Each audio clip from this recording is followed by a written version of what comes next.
Excellencias, جلالت مآبان، همکاران عزیز، خانم ها و آقایان، فعلا جلسه دوم را شروع میکنیم از شورای حقوق بشر را.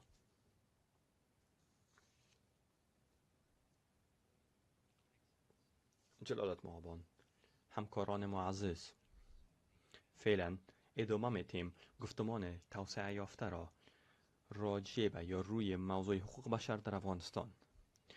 لطفاً به شما یادآوری میکنم که شما ترجمه دری فراهم میشود در این جلسه تا ای که همکاران ما که در دری میخواین بشنون این جلسه را بتوانند ایره تعقیب بکنند. ترجمه را شما در شبکه 8 میتونین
turning us into nobody. As Afghan women, we are forbidden from being students, teachers, doctors, pilots, journalists, judges, politicians, and so many more things because in the eyes of the Taliban, we are nobody. Asma was a student and was just 12 years old. She should be in grade 7, attending school and dreaming of a bright future. But she's not. Instead, her brilliant young mind is constantly occupied with the haunting question, will she ever be somebody? 2 years ago, her cousin, Dunya, was banned from school. Asma's sister, Lema, who could have been in third year of her university, is now confined to the four walls of her house. Asma's mother, Farida, was in grade 6 when the civil war broke in Afghanistan. Her school was shut down, and she never set foot in a classroom again. Apart from being Asma's and Lema's mother, she's nobody. This is not only the story of Asma and her family, it is the bitter reality of millions of Afghan mothers and daughters. It didn't stop with Farida, and it is not going to stop with Asma. It will impact several generations to come. A young woman who teaches girls secretly told me she lives in daily fear. What if the Taliban find out about her school and arrest her?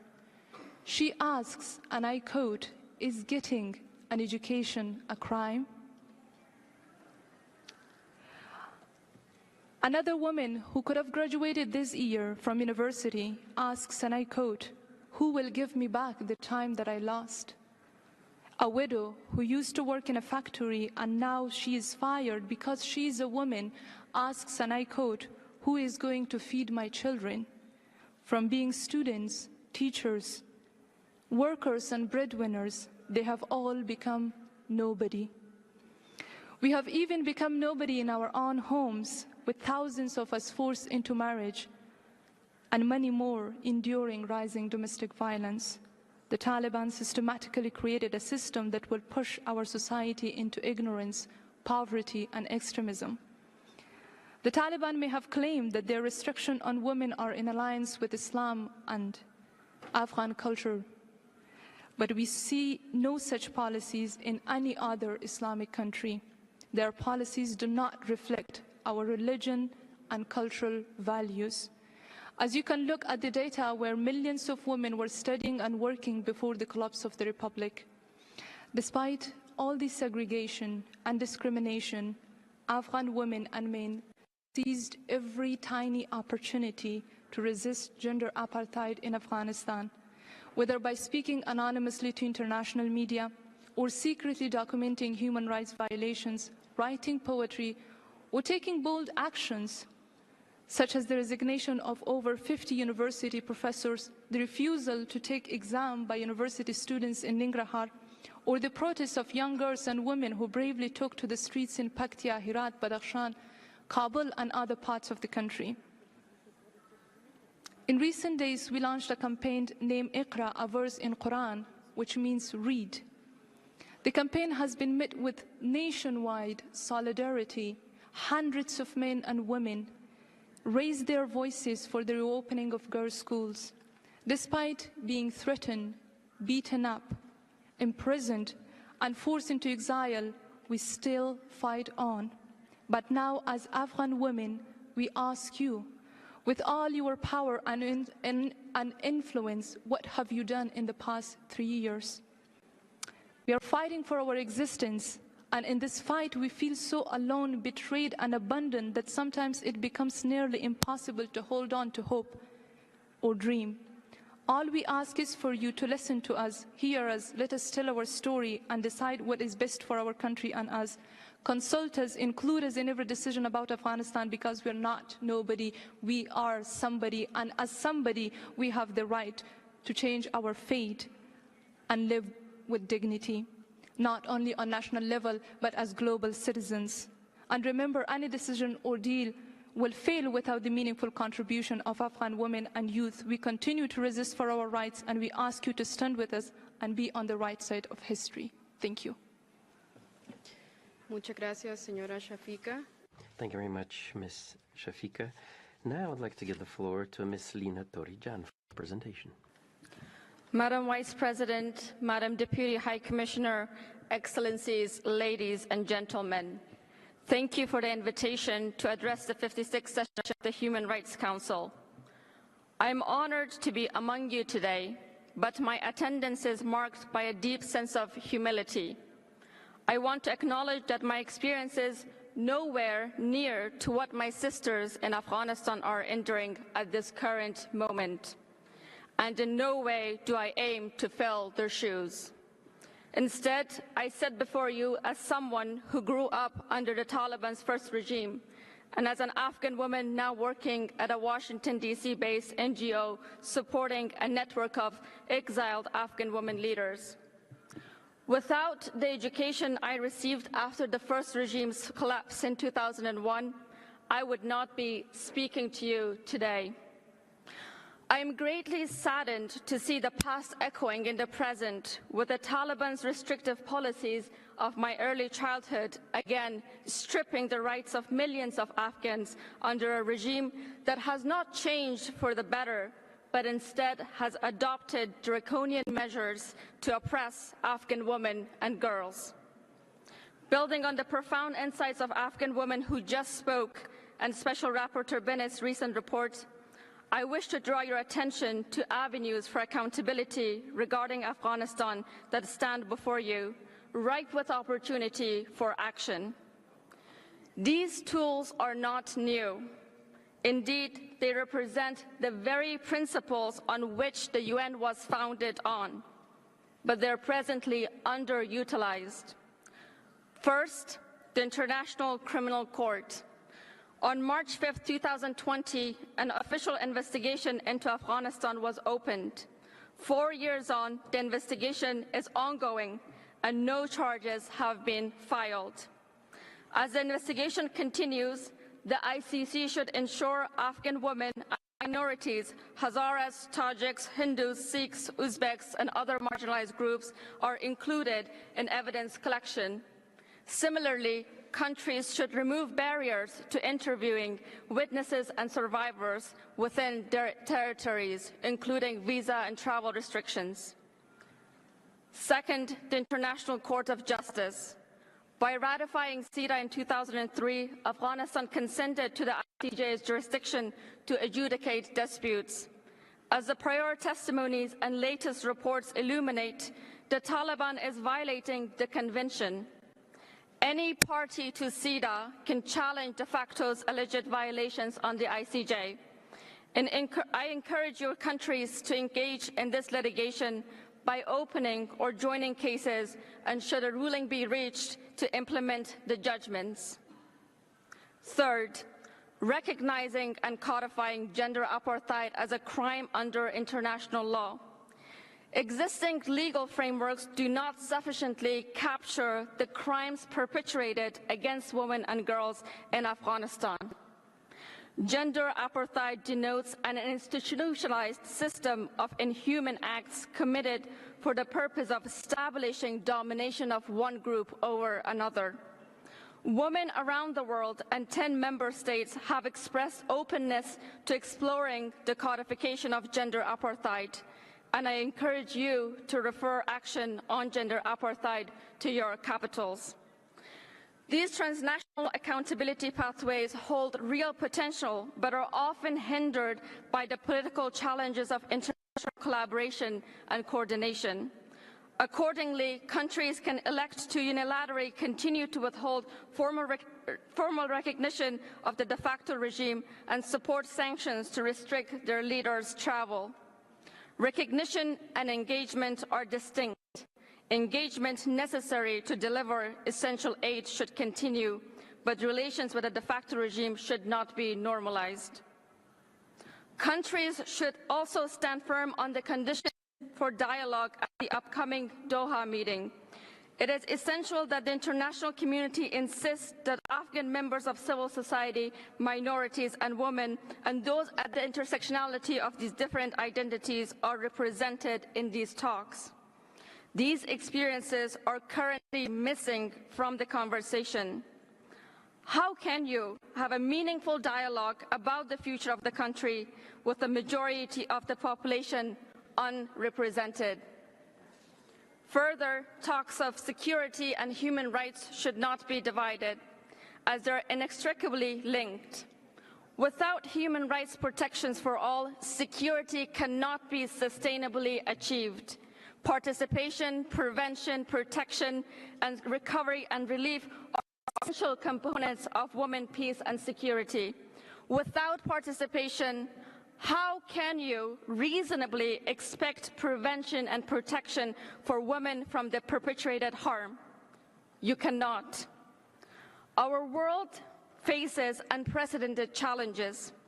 More than ever, we need leadership grounded in shared values of empathy and human dignity. It is hard to show this type of leadership.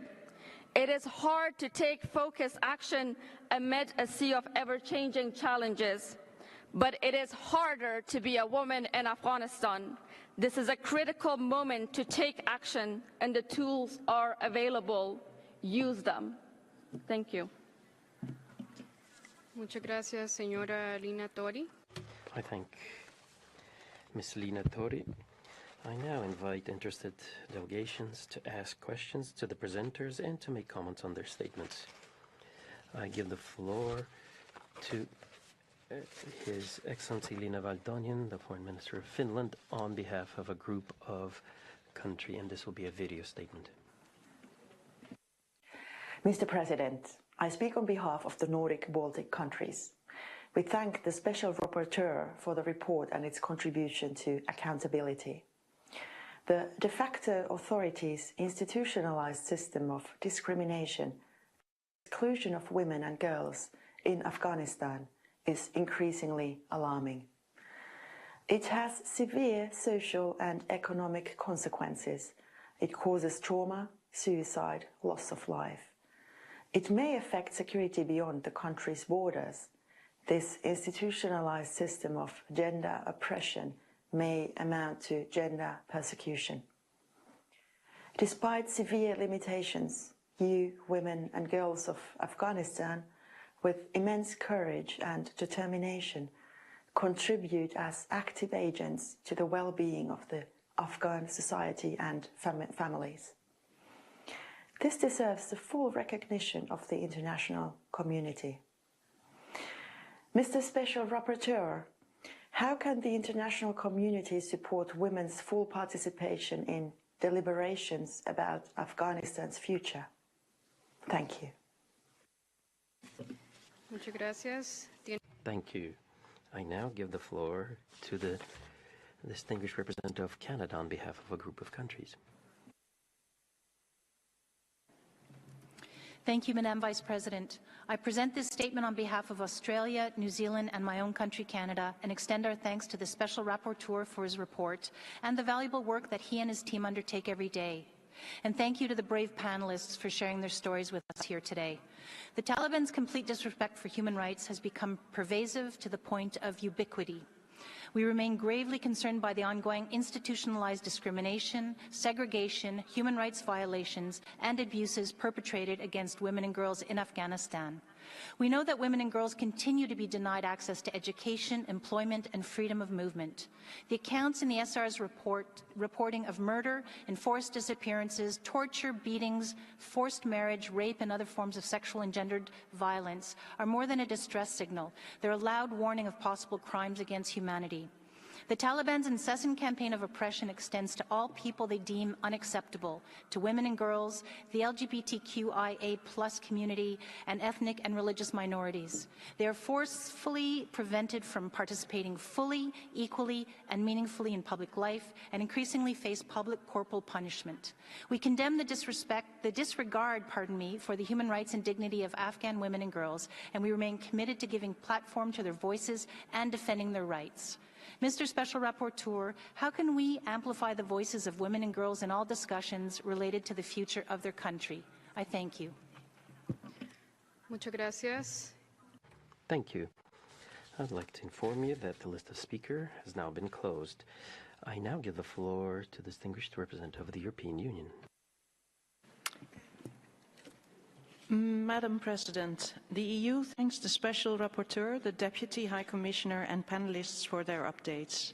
The EU condemns the systematic and widespread human rights violations and abuses in Afghanistan, particularly gender-based discrimination and violence by the Taliban against women and girls. The policies and practices of the Taliban, described in the report as gender apartheid, a concept not codified in international law, may amount to systematic gender persecution, a crime against humanity recognized in the Rome Statute, to which Afghanistan is a party. Accountability for human rights violations and abuses is essential. Madam President, the situation in Afghanistan is dire. The EU continues to provide gender-responsive humanitarian assistance and basic needs and livelihood support to the people of Afghanistan through humanitarian partners and the UN. We do so where women are not excluded from receiving the assistance and are actively involved at all stages of the process. Looking forward, an Afghan-led, inclusive political process with full, equal and meaningful participation of women and girls, persons belonging to ethnic and religious minorities, and persons belonging to vulnerable groups, including LGBTI persons, is required to ensure sustainable peace, stability and prosperity in Afghanistan. We would like to ask, how can human rights centrality and women's and civil society's meaningful participation be best ensured in the Doha political process? Thank you. Muchas gracias. Thank you. I now give the floor to the distinguished representative of Pakistan on behalf of the Organization of Islamic Cooperation. Madam Vice President, we thank the Special Rapporteur for the presentation and take note of his report. We share the concerns and reiterate our disappointment for the suspension of female education and imposition of restrictions on women's access to employment and public life. The OIC Group remains deeply concerned over the humanitarian, human rights, and socio-economic conditions and about the rights of women and girls in Afghanistan. However, we also stress the importance of assessing this complex situation objectively and without missing its historical, security, political, economic, and humanitarian contexts. We urge the de facto Afghan authorities to revisit their actions and take urgent steps for resumption of female education and creation of conditions conducive for their work in line with Afghanistan's international human rights obligations. The OIC Group stands in solidarity with the Afghan people and reaffirms its commitment to support durable peace, stability, and development in the country. We call on the international community, including states, humanitarian actors, and development agencies to continue their support.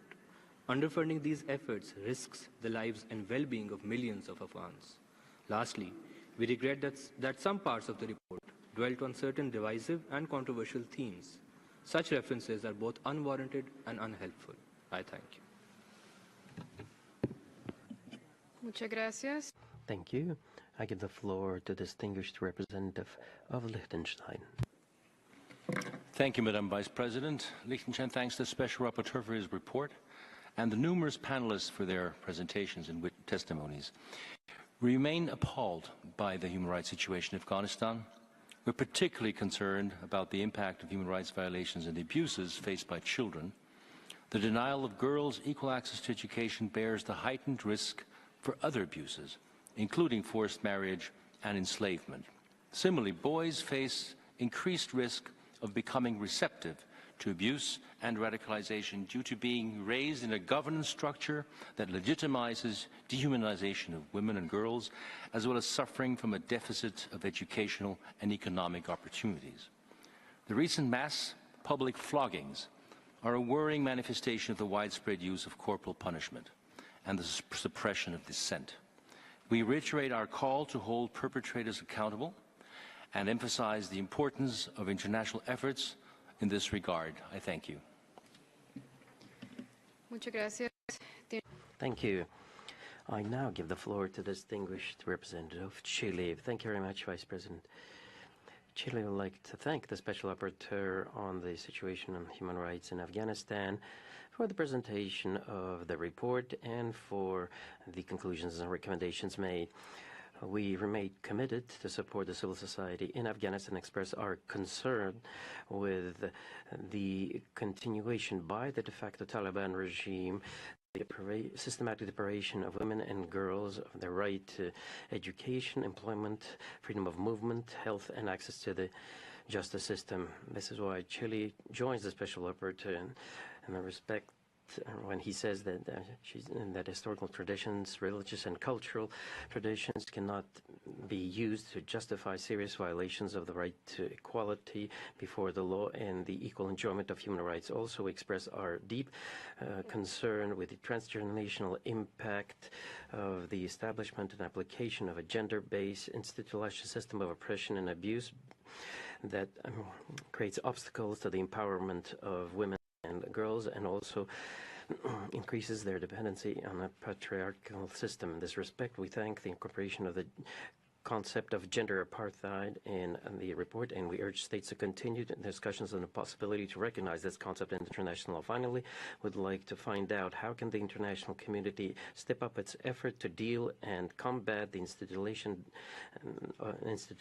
of discrimination, oppression, gender oppression in Afghanistan. Thank you. Thank you. I now give the floor to the distinguished representative of Kuwait. Thank you, Madam Vice President.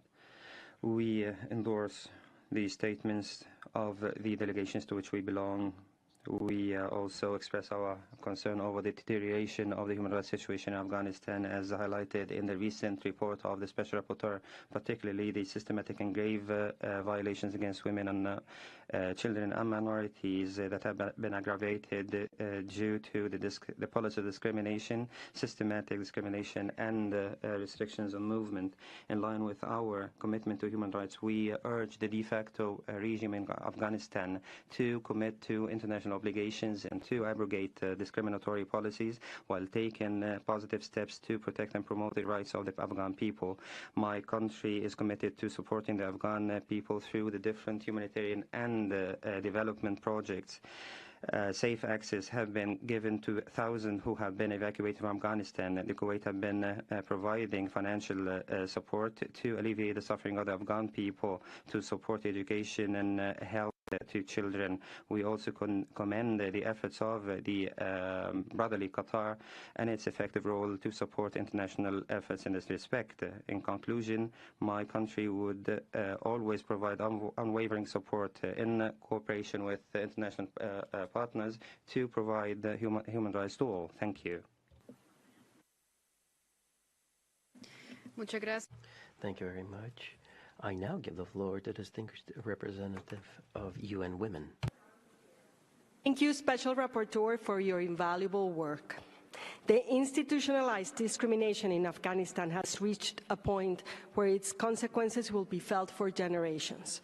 The gender profile published by UN Women this month reveals the devastating impact of the Taliban's decrees and bans on the right to education, leaving 1.1 million girls out of school and over 100 million women out of university, correlating with a 25% increase in the rate of child marriage, a 45% increase in early childbearing, and a 50% increased risk of maternal mortality. This unprecedented and profound rejection of the full humanity of women and girls requires the international community to double down its efforts. Now it's not the time to turn away. We must continue to engage and put our political will and financial support behind Afghan women and girls. Avoid implementing measures that could normalize discriminatory policies, norms, and values, and incorporate women's rights as a fundamental component of all interventions. Dear Excellencies, when we as the international community invest in Afghan women, we are saying that women's rights matter. Not just for some women in some places, but for women, everywhere. Thank you. Muchas gracias. Thank you. I now give the floor to the distinguished representative of UNICEF. Thank you, Madam Vice President. Afghanistan is facing one of the world's most severe humanitarian and child rights crises. This year alone, over 23 million people, including 12 million children, require urgent humanitarian assistance. Limited investment in social services hindered implementation of the rule of law, and prohibited access to education for girls beyond grade 6 have deprived millions of children, adolescent girls and women of their basic rights. UNICEF is deeply concerned by the number of children killed or maimed by explosive ordnance, with an estimated one child being killed or maimed every day. Additionally, climate-related disasters such as drought, floods and landslides not only directly affect the population, but also exacerbate risk by displacing mines and explosive remnants of war into areas previously deemed safe. Recently, Afghanistan marked 1,000 days since the de facto authorities banned girls from attending schools beyond grade 6. This prohibition has adversely affected around 1.5 million girls, increasing their risk to child marriage and child labor. UNICEF urgently calls upon the de facto authorities to ensure access to education for all girls and to protect all children from violence. UNICEF also calls upon the international community to continue its support for the rights of children in Afghanistan, including by investing in both humanitarian action and basic services. Thank you. Muchas gracias. Thank you very much. I give the floor to the distinguished representative of the United Arab Emirates. Madam Vice President, we have taken due note of the report of the Special Rapporteur on Afghanistan. We are concerned, along with the international community, towards the deterioration of the rights of women, children and minorities in Afghanistan. The UAE once again condemns the decisions by Taliban to ban the education of girls at grade 6. These decisions are in violation of the international human rights law and international humanitarian law, as well as Resolution 2615 and other relevant resolutions. The United Nations Resolution 2721 on the independent evaluation of Afghanistan represents the determination of the international community to develop a strategy that addresses a wide range of topics, including coordination, close coordination and cooperation with Afghanistan. We believe that democracy is a main pillar for the stability of people, and it is also central to the stability of the region as well. Therefore, we call for the continuity of building durable peace in Afghanistan. We will continue supporting efforts to address the crisis in Afghanistan, as well as protecting the rights of women sustainably in Afghanistan. We call upon the international community to strengthen its efforts to realize a joint international strategy to address the economic development and humanitarian needs of Afghanistan. And thank you. Palabra. Thank you. I give the floor to the distinguished representative of Turkey. Madam Vice President, an Afghanistan at peace with itself and its neighbors has been an objective we've all been striving for. Inclusive governance and respect for fundamental rights, including women's rights, are critical for enduring stability in the country. No doubt that women and children particularly suffer from the deteriorating humanitarian and economic conditions in the country. Steps pushing Afghan women and girls out of the public sphere, especially the decisions to ban girls from education and women from NGO and UN work, are worrying. Our President explicitly and publicly said that denying girls their rights to education is neither humane nor Islamic. Madam Vice President, we believe that constructive and practical engagement with the interim government is indispensable to be able to help the Afghan people and to prevent the collapse of the country. We continue to give clear messages regarding the respect for human rights during our contacts. We also distributed to the dispatch of 2 OIC delegations of Muslim scholars to Afghanistan.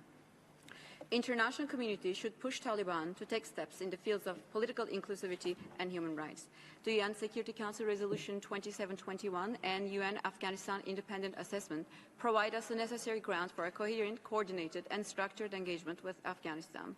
We hope that Doha's 3 meeting will be utilized for charting such an engagement that could also enable discussions on human rights. Thank you. Muchas gracias. Thank you very much. The distinguished representative of Ireland has the floor.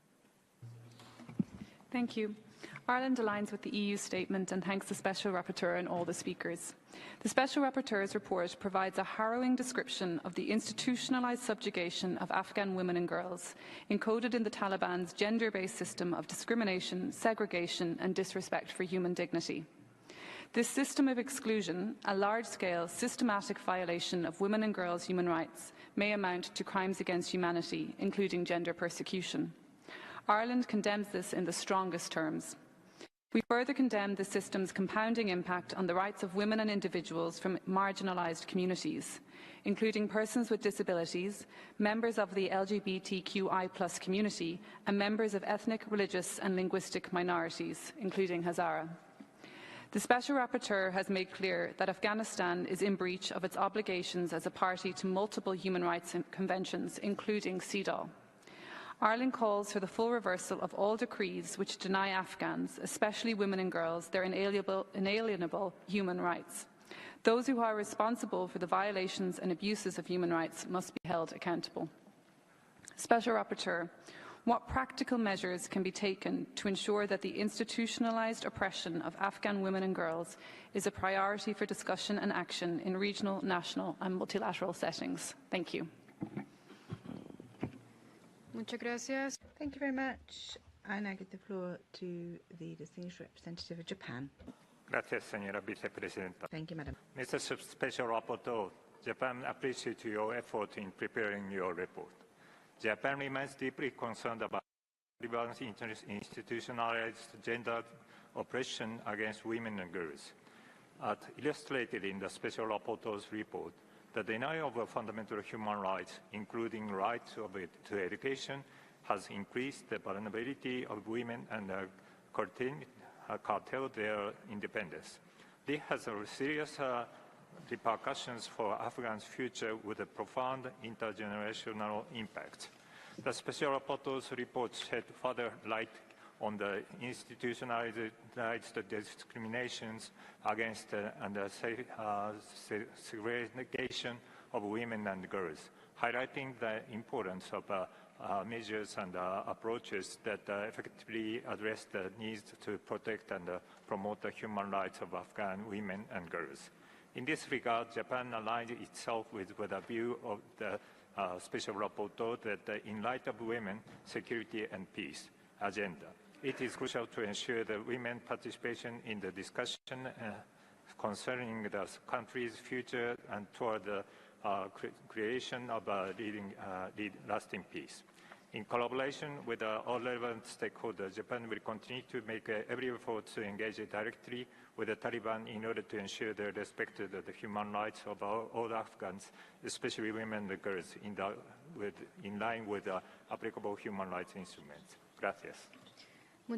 Thank you very much, Ambassador. Let me now give the floor to the distinguished representative of the Islamic Republic of Iran. Thank you, Madam Vice President. The Islamic Republic of Iran aligned itself to the OIC statement and thanks all the speakers. We precisely considered the report of the Special Rapporteur and found it a still requirement of a more comprehensive and profound outlook to contribute a more realistic analysis of the situation according to its historical and structural context. The current situation of human rights in Afghanistan is the result of a school of thought that hasn't been appeared overnight. The root causes in the rise of extremist attitudes, mainly prolonged discrimination, marginalization, and exploitation, should also be adequately calculated in analysis. Madam Vice President, the Islamic Republic of Iran reiterates again the requirement for inclusive government in Afghanistan. Inclusiveness should embrace both political and social aspects, mainly adequate respect to the language, culture, and traditional rituals of all population, while requesting the de facto authorities in Afghanistan to reverse discriminatory edicts and orders that curtail the fundamental rights of women and girls. Iran is providing widespread educational services to Afghanistan people. Mr. Special Rapporteur, considering the negative impact of unilateral coercive measures on overall economic and social situation of Afghanistan that can worsen the situation of women and girls, what other measures do you recommend to increase accountability without jeopardizing well-being of normal population? Thank you. Muchas gracias a la distinguida representante. Thank you. I give the floor to the distinguished representative of Sierra Leone. Madam Vice President, Sierra Leone thanks the Special Rapporteur for his report and other panelists for their testimonies on the human rights situation in Afghanistan. We support the efforts of the Special Rapporteur and other international mechanisms to document abuses and hold perpetrators to account. Sierra Leone is deeply concerned about the ongoing and grave human rights violations and the humanitarian crisis in Afghanistan. The report underscores the dire situation and highlights widespread abuses, including targeted killings, arbitrary detention, and severe restrictions on freedom of expression and assembly. We unequivocally condemn these actions and call for the immediate end to all forms of violence and repression. The economic collapse, coupled with the ongoing conflicts, has led to widespread food insecurity, displacement, and suffering. The situation of women and girls in Afghanistan is of particular concern. The rollback of women's rights, including the rights to education, employment, and participation in public life, is a significant setback. Sierra Leone urges the de facto authorities to respect and uphold the rights of women and girls and to ensure their full participation in all aspects of society. The international community must continue to advocate for and support the empowerment of women and girls. Sierra Leone reaffirms its commitment to supporting the Afghan people in their quest for peace, justice, and human rights. We urge the international community to continue its engagement and support and ensure that the rights and dignity of all Afghans, particularly women and girls, are upheld. And I thank you, Madam Vice President. Muchas gracias. Thank you very much. And I'll give the floor to the distinguished representative of Indonesia. Madam Vice President, the dire situation in Afghanistan, especially the systemic discriminations against women and girls, demands urgent and coordinated international action. Indonesia is particularly concerned by the lack of progress in women's rights and education. Without significant effort from the de facto authority, Afghanistan profoundly risks losing its future. Women engineers, healthcare workers, journalists, lawyers, biologists, politicians, and poets, to name a few.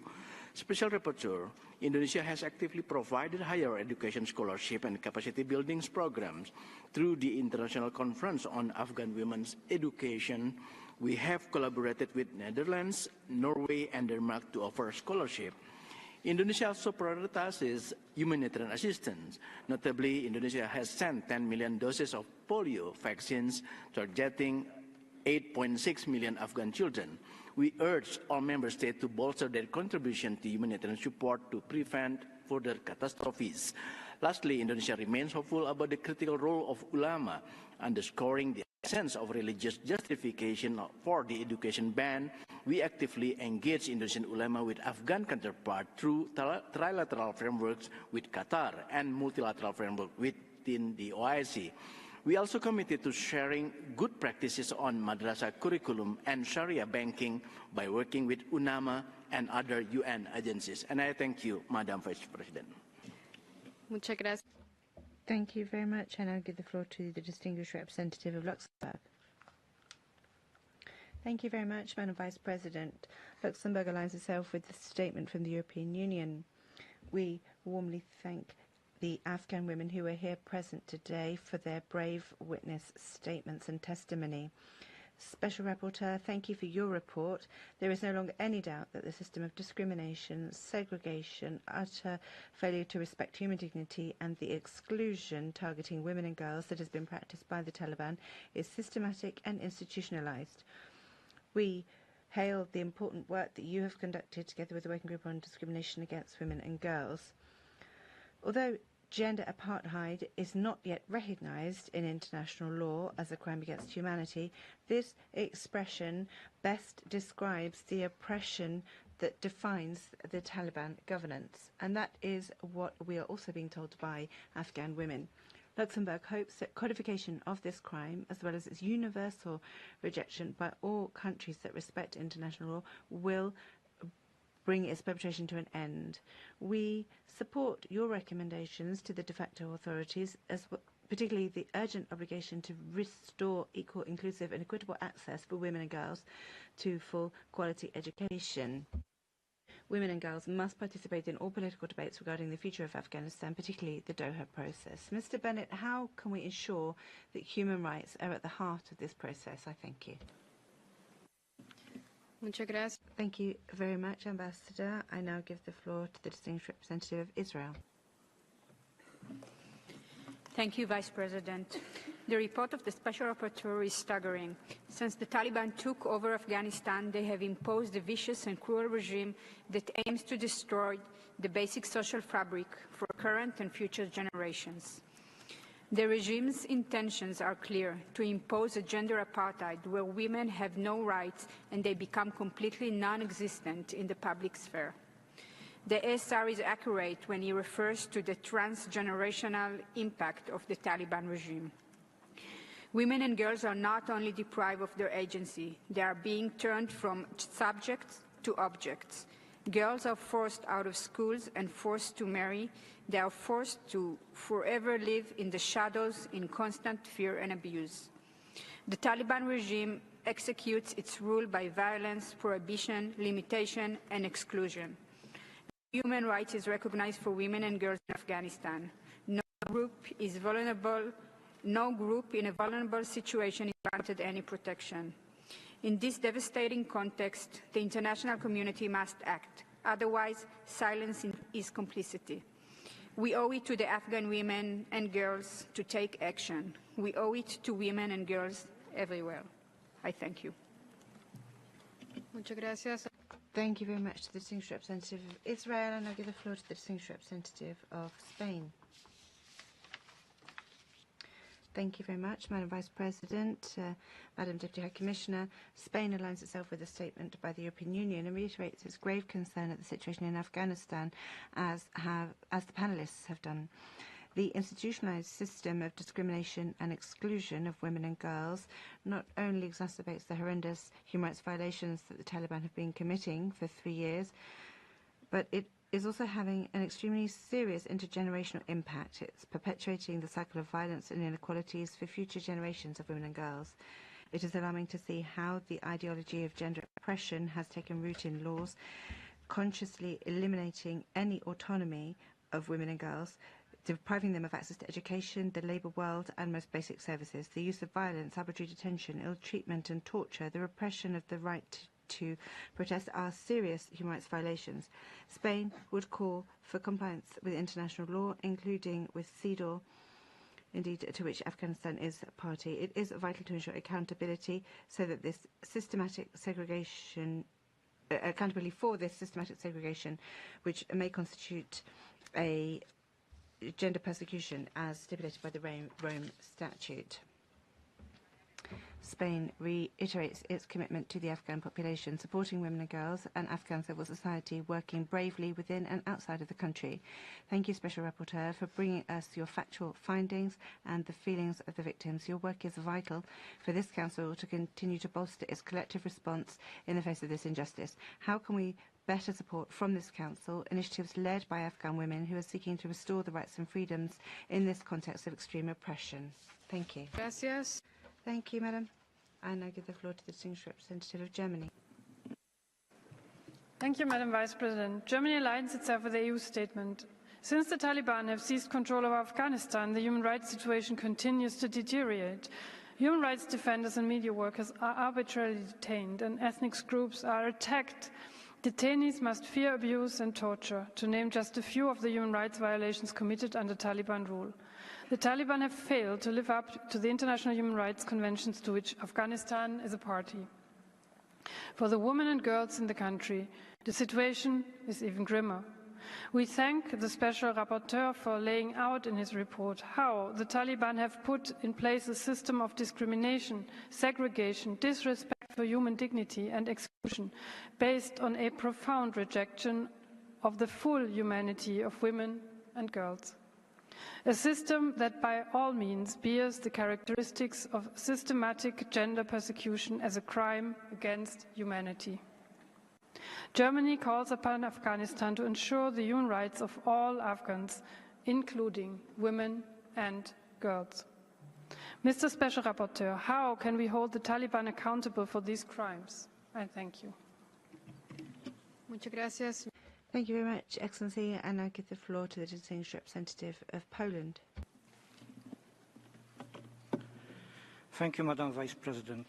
Poland aligns itself with the EU statement.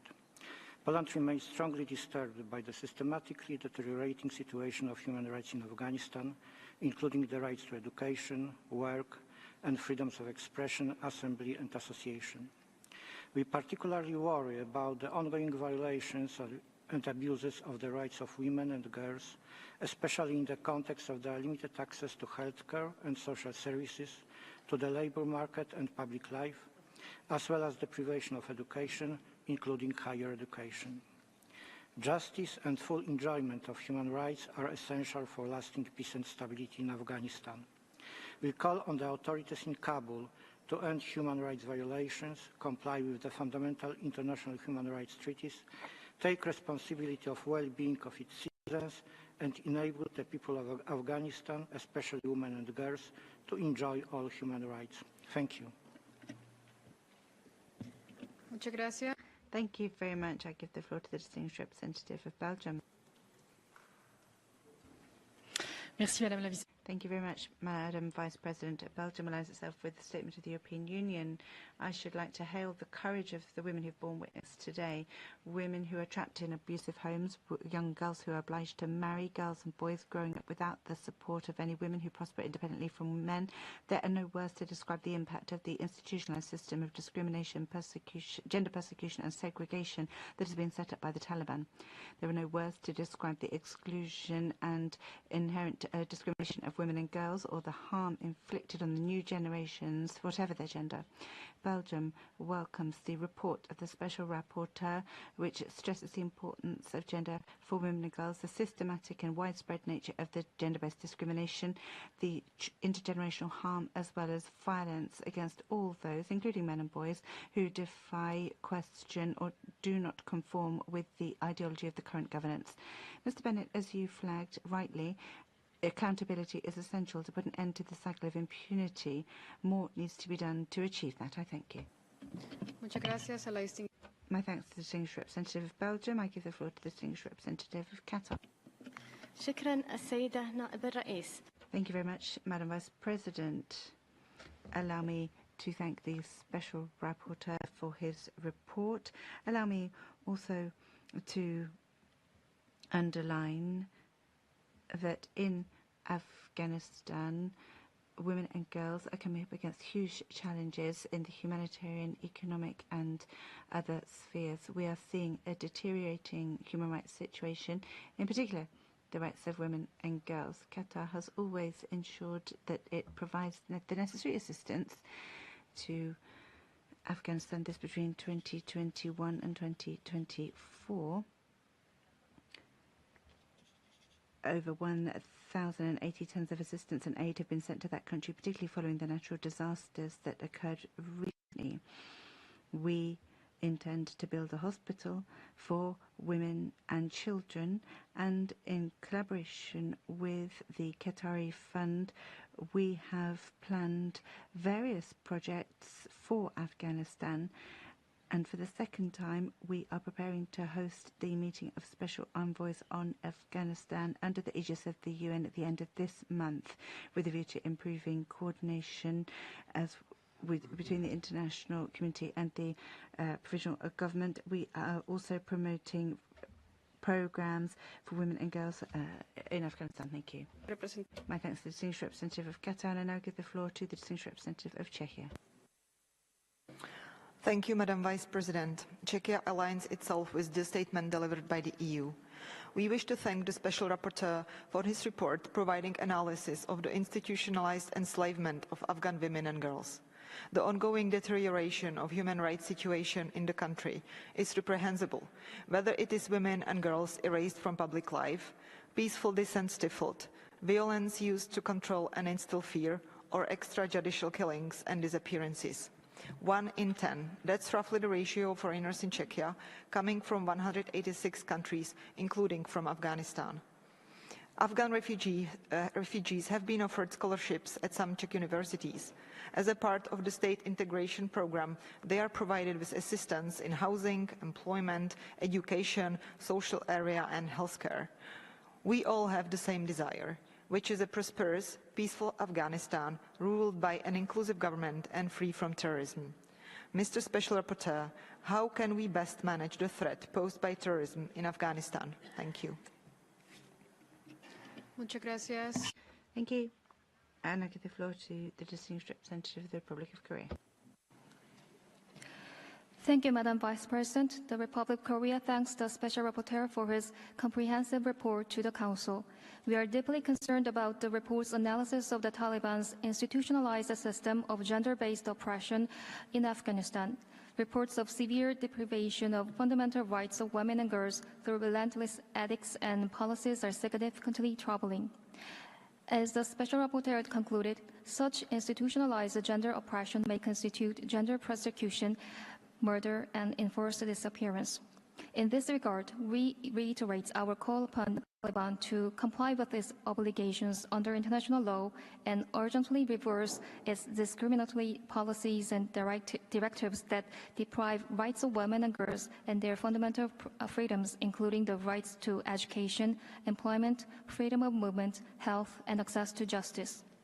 The systematic oppression of women will not only affect them, but also ripple through their children, families, and the entire fabric of the Afghan society. We urge the international community to stand in solidarity with Afghan women. The way forward lies in inclusive participation, ensuring all, including women and girls, have a voice in shaping their future and reaching their full potential. I thank you. Muchas gracias a la distinguida. My thanks to the distinguished representative of the Republic of Korea, and I give the floor to the distinguished representative of Italy. Mr. President, Italy aligned itself with the EU statement and thanks to the Special Rapporteur for his report and all speakers for their contributions. It is essential that the international community, through this Council, continues to address the situation of human rights in Afghanistan, which remains extremely dire, with particular regards to the gender-based discrimination and violence against women and girls, described in the report as gender apartheid. The increasing restrictions imposed on their fundamental rights including the rights to education, work, and freedom of movement, are unacceptable and must be lifted. While reaffirming the importance of justice and accountability, we are alarmed that the systematic oppression of women and girls may amount to gender persecution, a crime against humanity defined in the Rome Statute, to which Afghanistan is a contracting party. Italy remains also deeply concerned about the impact of the current situation on millions of children deprived of basic rights and services, as well as on ethnic and religious groups and minorities. We recall that Afghanistan must respect its obligation under the international law, including CEDAW and Convention on Rights of Child, and other treaties to which it is also contracting party. In conclusion, Italy underlines that the full, equal, effective and meaningful participation of Afghan women in all spheres of society, as well as in the international processes, is crucial to ensure sustainable peace, stability and prosperity in Afghanistan. Muchas gracias. Thank you, Excellency. And I give the floor to the distinguished representative of China. Yeah.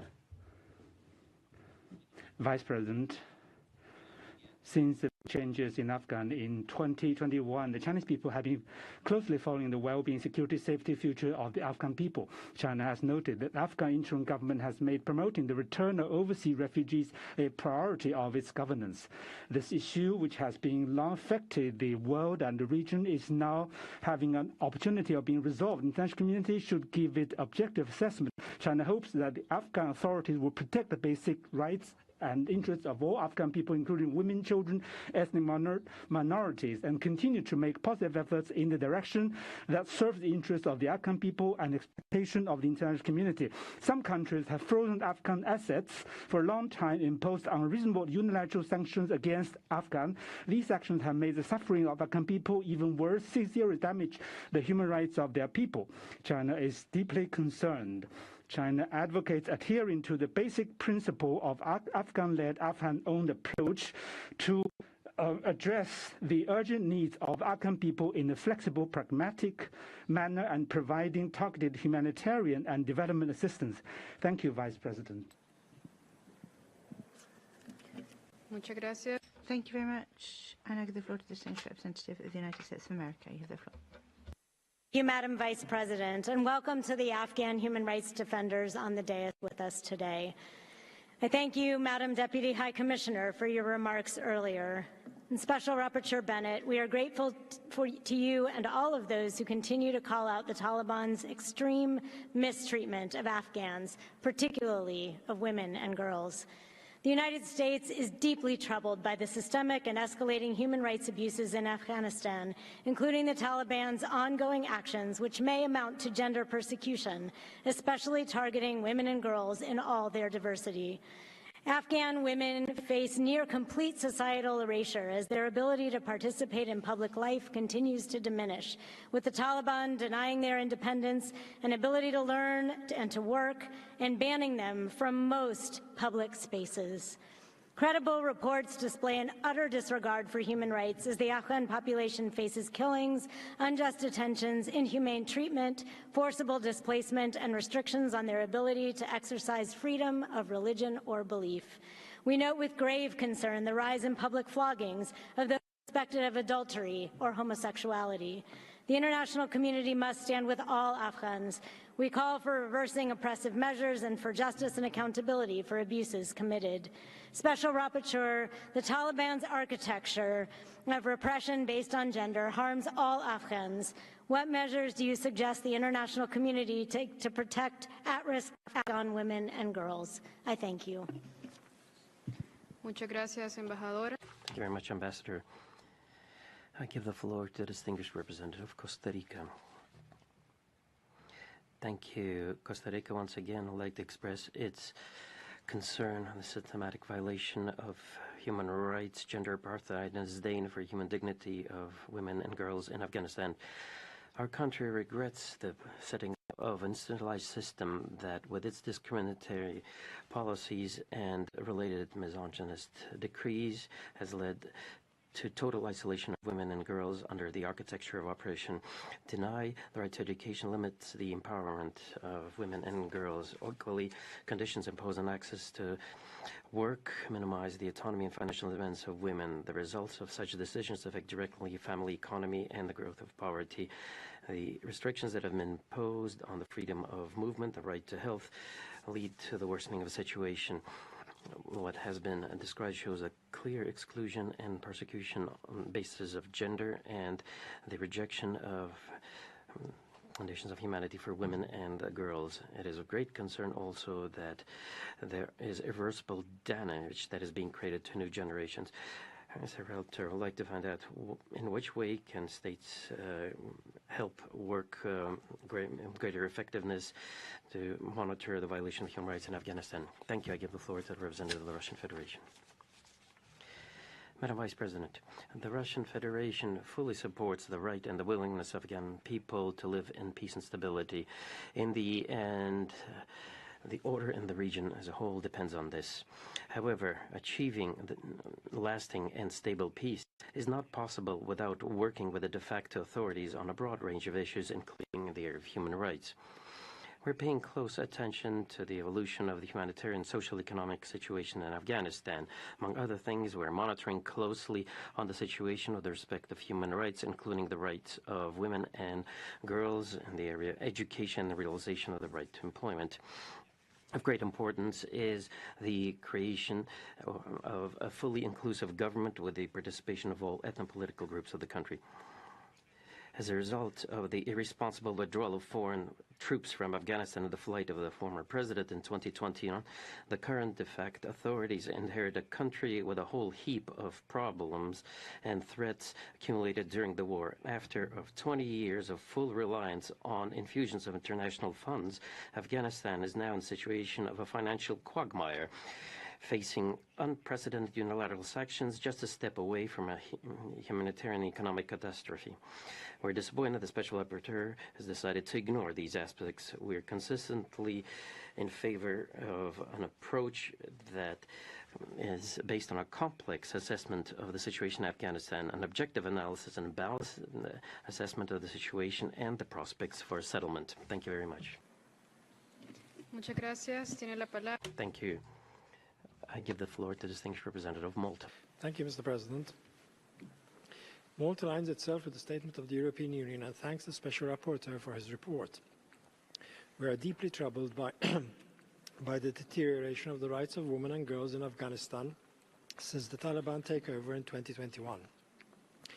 We reiterate our condemnation of the systematic and systemic human rights violations and abuses by the Taliban. These violations are deplorable, and we therefore call on them to reverse all existing oppressive measures targeting women and girls immediately. Malta underscores that an inclusive political process is a prerequisite for achieving sustainable peace and development.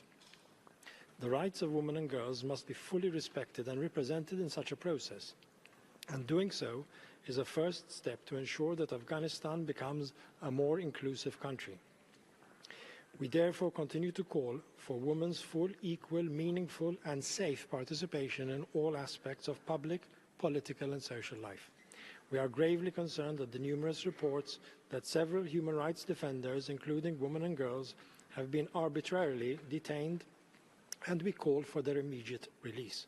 To conclude, Malta reiterates its strong support for the Special Rapporteur and all other UN structures and mechanisms assisting Afghanistan. I thank you. Thank you. I now give the floor to the distinguished representative of Malaysia. Thank you, Madam Vice President. Malaysia thanks the Special Rapporteur as well as the Working Group on Discrimination Against Women for their joint report. Malaysia aligns herself with the statement of OIC. We have noted that the joint report has identified and expressed deep concern over institutionalized system of discrimination, segregation and exclusion of Afghanistan girls, particularly in addressing the education and employment. The report has called for urgent attention and the need for remedy. Malaysia follows the situation in Afghanistan closely. While we stand in solidarity with the Afghan people, we stand ready to assist the de facto authorities to demonstrate genuine commitment to upholding the rights of all Afghans, especially women and girls, and ensuring their full participation in society. Malaysia also stands ready to work with the international community to help Afghanistan, including in initiatives that promote gender equality and the empowerment of women and girls. Malaysia is committed to providing capacity building programs to support the development of Afghanistan. Towards this end, we stand ready to coordinate capacity building assistance through the Malaysian Technical Cooperation Program with special emphasis on health. We also stand ready to provide humanitarian assistance in maternity and other medical facilities. Malaysia believes that through dialogue, cooperation and targeted assistance, we can contribute to a more inclusive and equitable future of all Afghanistan. Thank you. Muchas gracias. Thank you. I now give the floor to the distinguished representative of Pakistan. Thank you, Madam Vice President. My delegation thanks the Special Rapporteur for the report and reiterates Pakistan's concern at the interim Afghan authorities' decisions restricting the participation of women and girls in public life, especially in terms of accessing education and employment opportunities. We have consistently urged the interim Afghan authorities to revisit these decisions consistent with Afghanistan's international human rights obligations.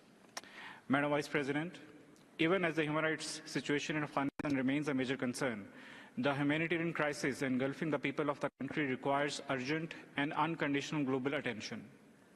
The importance of humanitarian assistance and its role in promoting the rights of Afghan women and girls could have received greater attention in the report under discussion.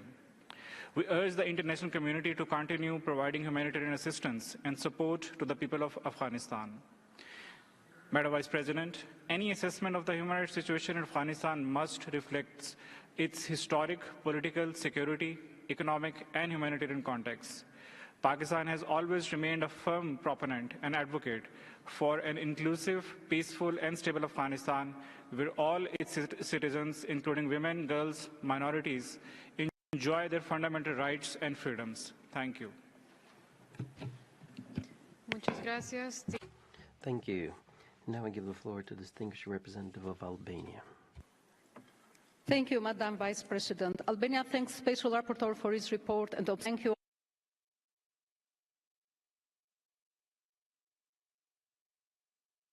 Afghan human rights defender for sharing with us the information. We are greatly concerned by the finding of his report regarding the continued deterioration of human rights situation in the country, especially the widespread, systematic and institutionalized oppression of women and girls in all areas of life. The Taliban have restricted the rights of women and girls across the country, including the rights to education, employment, freedom of movement, health and access to justice.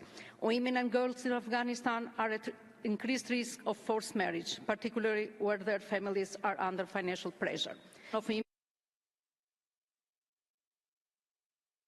Women and girls from education continue to be a widespread practice and will have an immense and enduring impact over the future of the country. Albania has praised the courage, resilience and strength of Afghan women who continue to stand up for their fundamental rights, including their freedom of expression, freedom from discrimination and freedom of movement, the rights to peaceful and education, and bravely denounce the regime brutality. Respect for human rights and freedom, as well as meaningful participation in all spheres of public life for all Afghan people, are essential to guarantee the country's stability and development. I thank you. Muchas gracias, señor. Thank you, Ambassador. I give the floor to distinguished representative of Bulgaria. Madam Vice President, Bulgaria aligns with the EU statement. Bulgaria remains deeply concerned over the widespread violations and abuses of fundamental human rights in Afghanistan. We regret that the situation of Afghan women and girls is becoming increasingly alarming and are outraged that the de facto authorities have established an institutionalized system of discrimination, segregation, disrespect for human dignity and exclusion of women and girls. Bulgaria is profoundly concerned that the ban on secondary education for girls, initially imposed in 2021, was subsequently extended to cover private education centers and universities. We are outraged by the curtailment of women's right to work, Their severely restricted freedom of movement, constrained access to health care and medical treatment, and limited ability to avoid violence, to seek justice and hold perpetrators of violence accountable. Bulgaria reiterates its call on the de facto authorities to abide by the key international human rights treaties ratified by Afghanistan and to re-establish equal and inclusive access to education without discrimination for girls at all levels.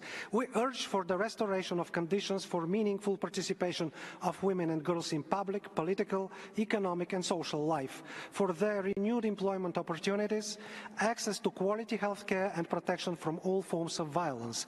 We reaffirm our belief that the respect, protection and full exercise of the human rights and fundamental freedoms of all citizens, and particularly empowerment of women and girls, are essential prerequisites for achieving a lasting political settlement and socio-economic advancement in Afghanistan.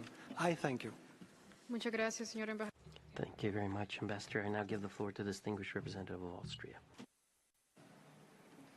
Thank you, Madam Vice President. Austria aligns itself with the EU statement. We thank the Special Rapporteur for his report. The Taliban's institutionalization of its system of discrimination, segregation, denial of human dignity, and exclusion of women and girls, and the damage it has done to all Afghans, is deeply alarming. In Afghanistan, women and girls cannot live freely in their own homes. The Taliban's draconian laws and edicts permeate every aspect of life and society. Through the institutionalization of mahram requirements, the Taliban forces fathers, husbands, and sons to pursue deeply gender discriminatory practices against their own families. Yet, we commend the courageous efforts of Afghans to try to reclaim their human rights, such as through radio broadcasts aimed at helping girls to continue their secondary school education against all odds. Austria reiterates its call on the de facto authorities to abide by Afghanistan's international human rights obligations, including under the CEDAW, and to uphold the principles of non-discrimination and the rule of law. Mr. Special Rapporteur, could you give us examples of acts of Afghan resistance and how the international community could support them? Thank you. Muchas gracias. Thank you very much. Now I give the floor to the distinguished representative of Switzerland. Madame la Vice-Présidente. Madam Vice President, Switzerland would like to thank the Special Rapporteur for the report and the presentation, as well as we thank the panelists for their statements. Since the previous reference period, we've received reports of torture in the detention centers managed by the Taliban, also in public flagellation that we've strongly condemned, also discrimination, institutionalized subordination, segregations, and non-respect of dignity, and the exclusion of women and girls in Afghanistan represent a serious violation of human rights and international law. The Special Rapporteur has focused on 5 human rights: education, employment, freedom of movement, health, and access to the justice system. Such rise reflects the architecture of گروه طالبان را کاری که میکنن کاملا غیر انسانی و خیلی غیر قابل قبول هست بر کرامت انسانی و بشری که اونها از همه شده هستند، مثل صحت، آموزش. باید نمایندگی درست و پایشان صورت گیرد و جلسه که در دوحه می باشد امیدوار هستم که یک فضای امن باشد به جامعه مدنی افغانستان که خوب نمایندگی کرده بتوانند. تشکر از شما. فعلا از نماینده بریتانیا میشنویم.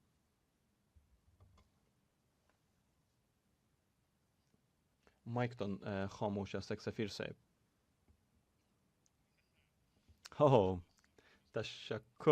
تشکر از شما. یک بار دیگر باز شروع میکنم. سپاسگزاری میکنم از گزارشگر خاص، از خودشان و از تیمشان، از واقعا زحماتشان و تایی که راجع به وضعیت افغانستان به ما روشنی انداخته هستند و واقعا از زنان افغانستان که در اینجا با شجاعت آمدن و مسائل را بیان کردن خیلی سپاسگزاری میکنیم. ما واقعا خیلی راجع به این ماموریت ما واقعا کاملا حمایت خود را اعلام کنیم به شما و ما همچنان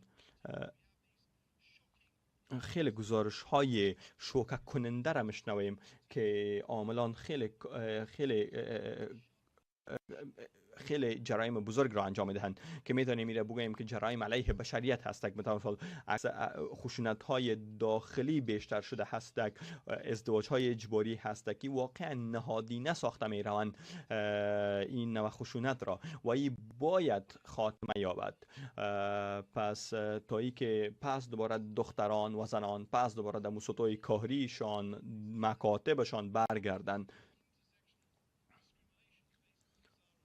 و خصوصا گروه از مردم هزاره همچنان خیلی خشونت بزرگ را و بالایی را مواجه هستند، شمول دیگر گروه هایی که در اقلیت قرار می گیرند. تشکری میکنم.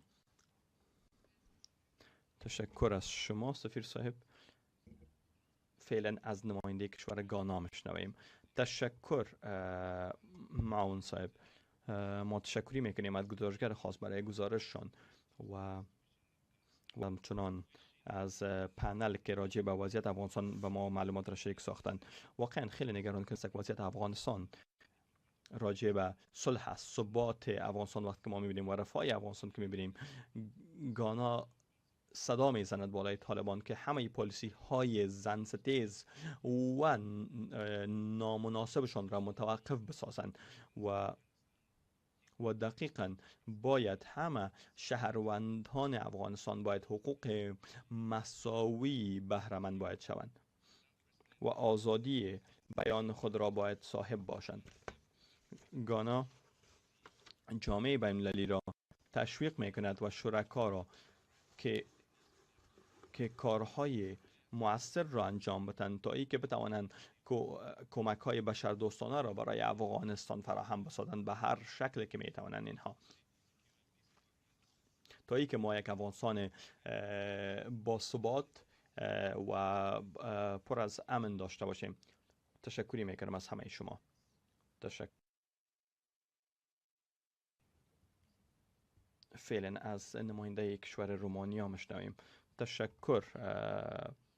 و رومانیا همچنان البته با گزارش اتحادیه اروپا هم نظر هست و تشکری میکنیم از گزارشگر خاص. واقعا همه ما شوکه شده هستیم با افزایش خشونت روز به روز در افغانستان و جامعه بین المللی باید در راستا کار و عملکردهای را باید انجام دهد، به خاطر که واقعا روز به روز خشونت ها افزایش یافته می رود و در راستا باید کار صورت گیرد و هر نوع تبعیض در راستا قابل قبول نیست. اما در اینجا ما میبینیم که تبعیض نهادینه شده می رود. پس فشار باید علیه مقامات دیفکتو باید هیچ کاهش نیابد، باید هنوز بیشتر شده برود و باید فشار بالایشون بیارد در حسابدهی و تساوی جنسیتی باید رویش فشار آورده شود. و چند پیشنهاد را در راستا داریم که طالبان اول مسئولیت هایی را دارند که اونها باید اونا را رعایت بکنند، که جامعه جهانی باید حمایت های فوری را به زنان و دختران باید فراهم بسازد، خصوصا در حساب توقف دادن این خشونت سیستماتیک در افغانستان. تشکر بسیار زیاد. فعلا از نماینده های ونزوئلا میشنویم. تشکر. ونزوئلا هر نوع عمل را محکوم می کند که نقض حقوق بشر را انجام دهد و در این راستا ما تاکید می کنیم روی وضعیت مردم افغانستان و خصوصا دختران و زنان که در این راستا قرار دارند و همچنان وضعیت را ما مثل که در این شکل ما می بینیم. خشونت هایی را که ما میبینیم در این راستا که قابل ناپذیر هستند و ما میبینیم که البته در اینجا تنها وضعیت مشکلات در پهلوی مشکلات اقتصادی و اجتماعی مشکلات خیلی بزرگ را ما در راستای مواد مخدر و خیلی مسائل امنیتی و دیگر مسائل فساد و اینها را ما میبینیم.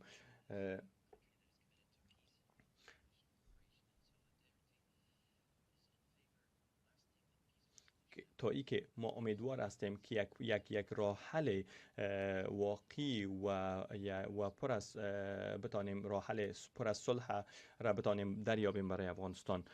تشکر از شما. پس فعلا نماینده آفریقای جنوبی میشنویم. آفریقای جنوبی تشکری میکند از گزارشگر خود برای گزارششان و ما میبینیم که طبعا تبعیض سیستماتیک علیه زنان و دختران در افغانستان خیلی یک فشار بزرگ هست در این راستا. آفریقای جنوبی واقعا درک میکند این مسائل را و حمایت خود را اعلان میکند به شما علیه گروه دیفکتوی افغانستان. ما دادخواهی را انجام میدهیم به سطح بالا، به سطح جهانی برای تساوی جنسیتی و آفریقای جنوبی از هر نوع از تبعیض علیهش ایستادگی میکند و می جنگد، خصوصا تبعیض جنسیتی. و ای طبعا آفریقای جنوبی را میپذیرد که ای تبعیض ها وقت که ما میبینیم این عبارت از جندر اپارتهاید هست و اینها باید من حیث جنایت علیه بشریت حساب شوند. تشکر از شما. فعلا از نماینده هند میشنویم.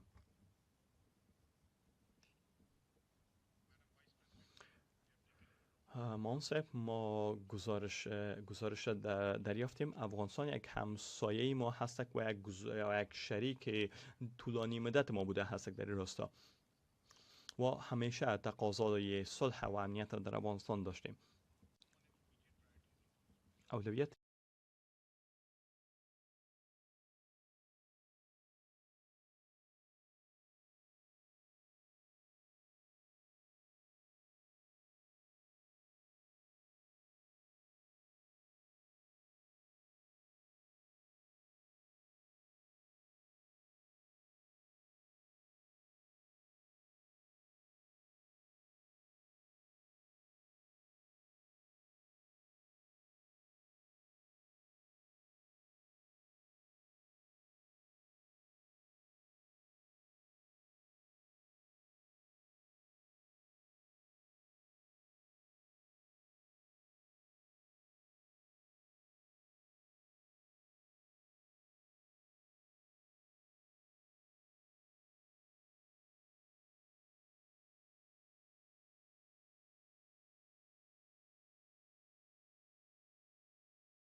gross violations and abuses of human rights in Afghanistan. We express our grave concern with the findings of the report, particularly in the domain of gender-based oppression and discrimination. We are most profoundly worried with the status of women and girls and systemic denial of their fundamental rights, foremost rights to education, employment, freedom of movement, health, and access to justice. We found these policies violating rights of Afghan women and girls to be utterly unacceptable and contrary to the international human rights law. We reiterate the importance of ensuring an inclusive political process, including the full, equal, and meaningful participation of citizens in Afghanistan for the peaceful, stable, just, and sustainable future for all. Also, we underline the importance of ending impunity and ensuring accountability for human rights violations. Finally, we shall not omit to pay tribute to brave and inspiring Afghan women and girls who continue to resist and fight the oppression. I thank you. Muchas gracias. Thank you. Now I give the floor to the distinguished representative of Mexico. Madam Vice President, Mexico would like to thank the Special Rapporteur for the report. We see with concern the regression in the area of human rights of women, young people, and girls in Afghanistan. The institutionalization in the country of a system of discrimination and exclusion based on gender deprives women and girls of all its diversity and fundamental rights and leads to deep damage. Education is a right, as it is established in the Convention on the Rights of the Child. It has to be fully implemented as a crucial element to ensure the future of Afghanistan and to guarantee gender equality.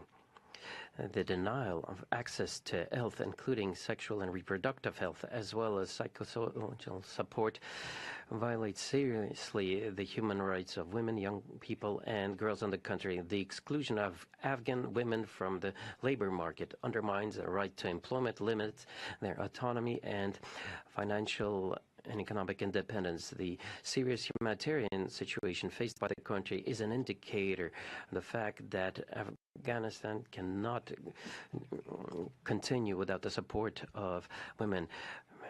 Historical, cultural, or religious differences cannot be used as justification in order to prevent groups of the population to enjoy rights for all people in a society. Thank you. Ahora la palabra al distinguido representante. I thank the representative of Mexico and give the floor to Ukraine. Madam Vice President, Ukraine thanks the Special Rapporteur for the comprehensive analysis of the human rights situation in Afghanistan and express its deep concern about the implementation of an institutionalized system of discrimination, segregation, disrespect for human dignity, and exclusion. We reiterate our serious concern that the Taliban's exclusion of women from participation in Afghan society, blocking their access to the basic rights to education, health, and work in the public sector with the UN or international NGOs. The Taliban's inhuman ideology, which consider women only as the objects for exploitation, including debt, bondage, domestic servitude, sexual exploitation, and other forms of humiliation, is nothing less than a deliberate policy of gender apartheid.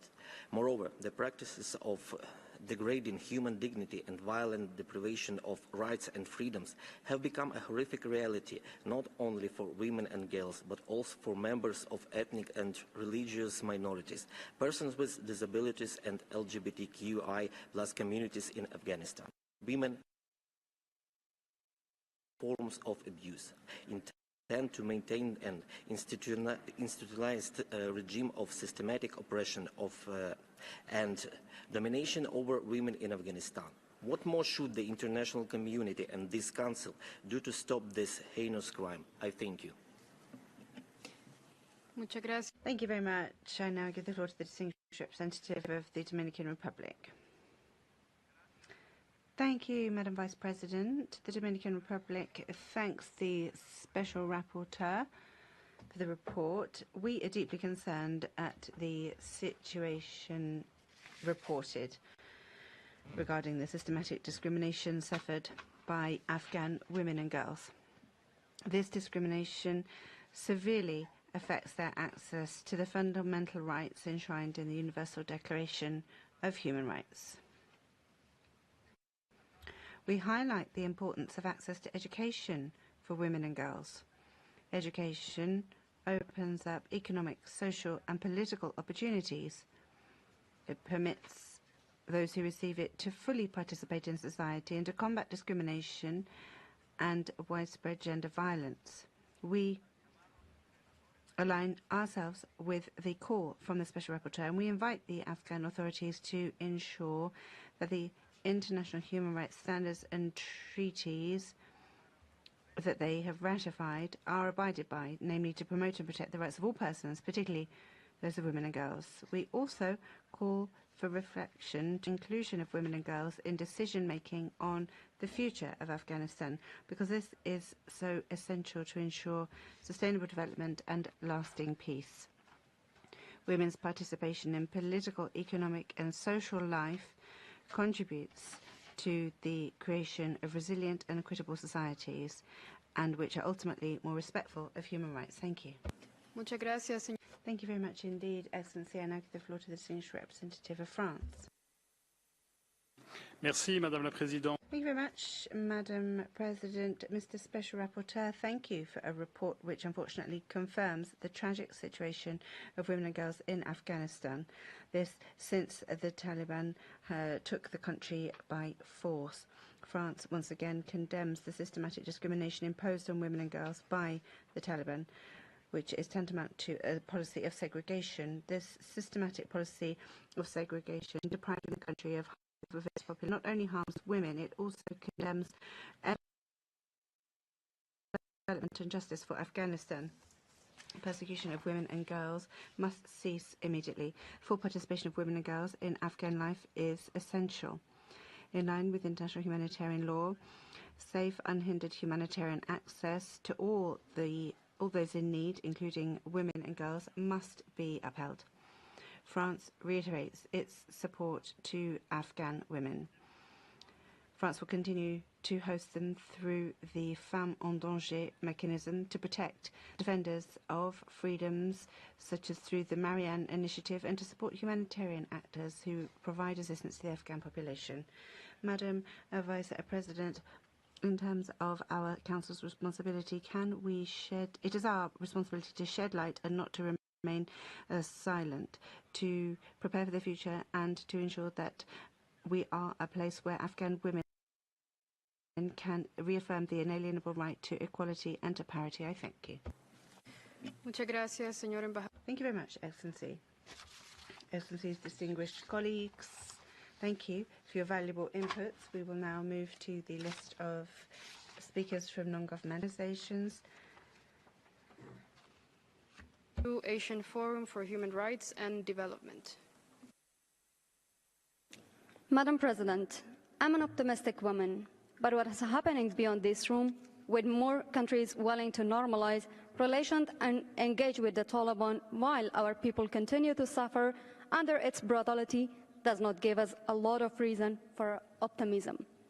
Half of the population of the country, more than 21 million women in Afghanistan, have been completely erased from society. No words come close to describing the level of repression against women other than gender apartheid. No one is safe under this regime. Children are being forcibly recruited by the Taliban for sexual and military purposes.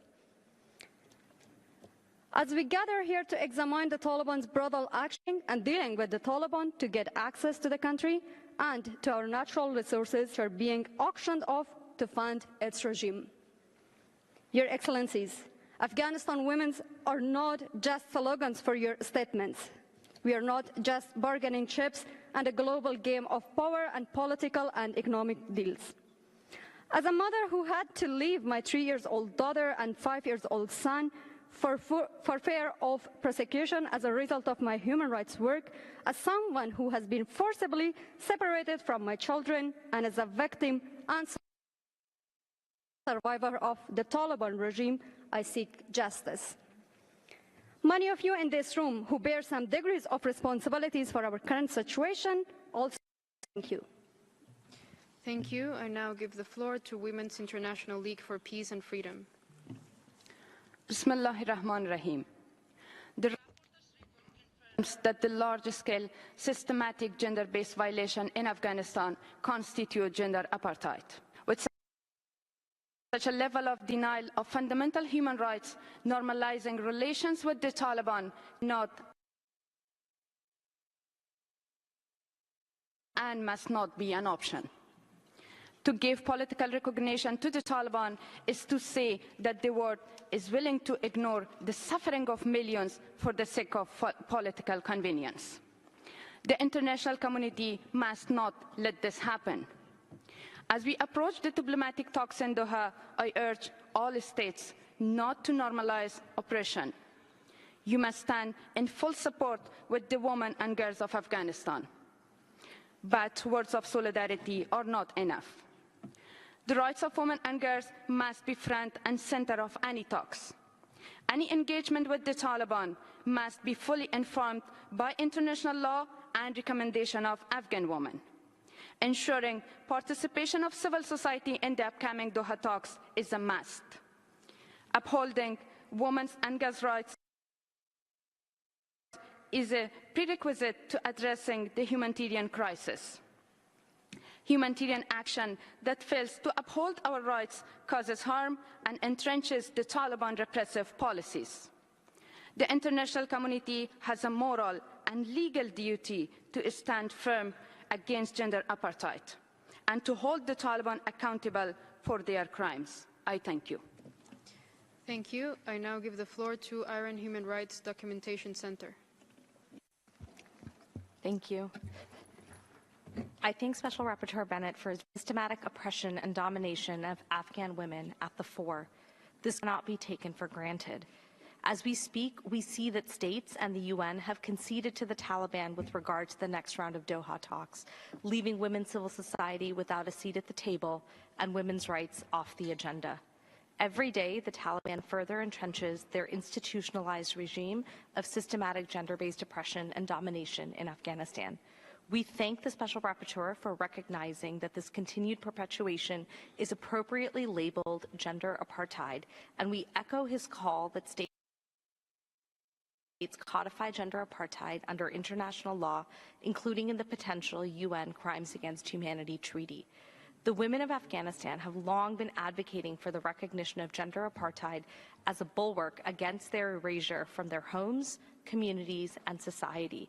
As we approach 3 years of this horror for women, girls, and LGBTQI+ individuals, we call on all states to prioritize women's rights in all of their engagements on Afghanistan, and as Special Rapporteur Bennett has urged, ensure that gender apartheid is a priority for discussion and action in national, multilateral, and regional settings. Thank you. Thank you. I now give the floor to Freedom Now. Now is alarmed by the continued repression of women's rights in Afghanistan, correctly labeled an institutionalized system of discrimination, segregation, and exclusion by Special Rapporteur Richard Bennett. We recently marked 1,000 days of the ban on formal education for girls beyond the secondary level, which is horrific, unacceptable, and unmatched. Women protesters peacefully demanding their rights are silenced through violence, abduction, torture, and killing. Women continue to be denied the full spectrum of their rights, including employment, free movement, and even access to recreation. To further oppress women, the Taliban recently announced that the salaries of the few remaining female civil servants employed reduced to $70 US. Past Taliban actions suggest this is a tactic to gradually strip away women's rights and erase them from public spaces. While the Taliban continue to escalate their attacks on women, the UN hands out travel waivers to Taliban leaders on terrorist watch lists, allowing them to travel freely and contributing to the normalization of a regime of terror and oppression. We call on UN member states to genuinely stand with Afghan women in their demands for their rights. Targeted travel sanctions must strictly be imposed.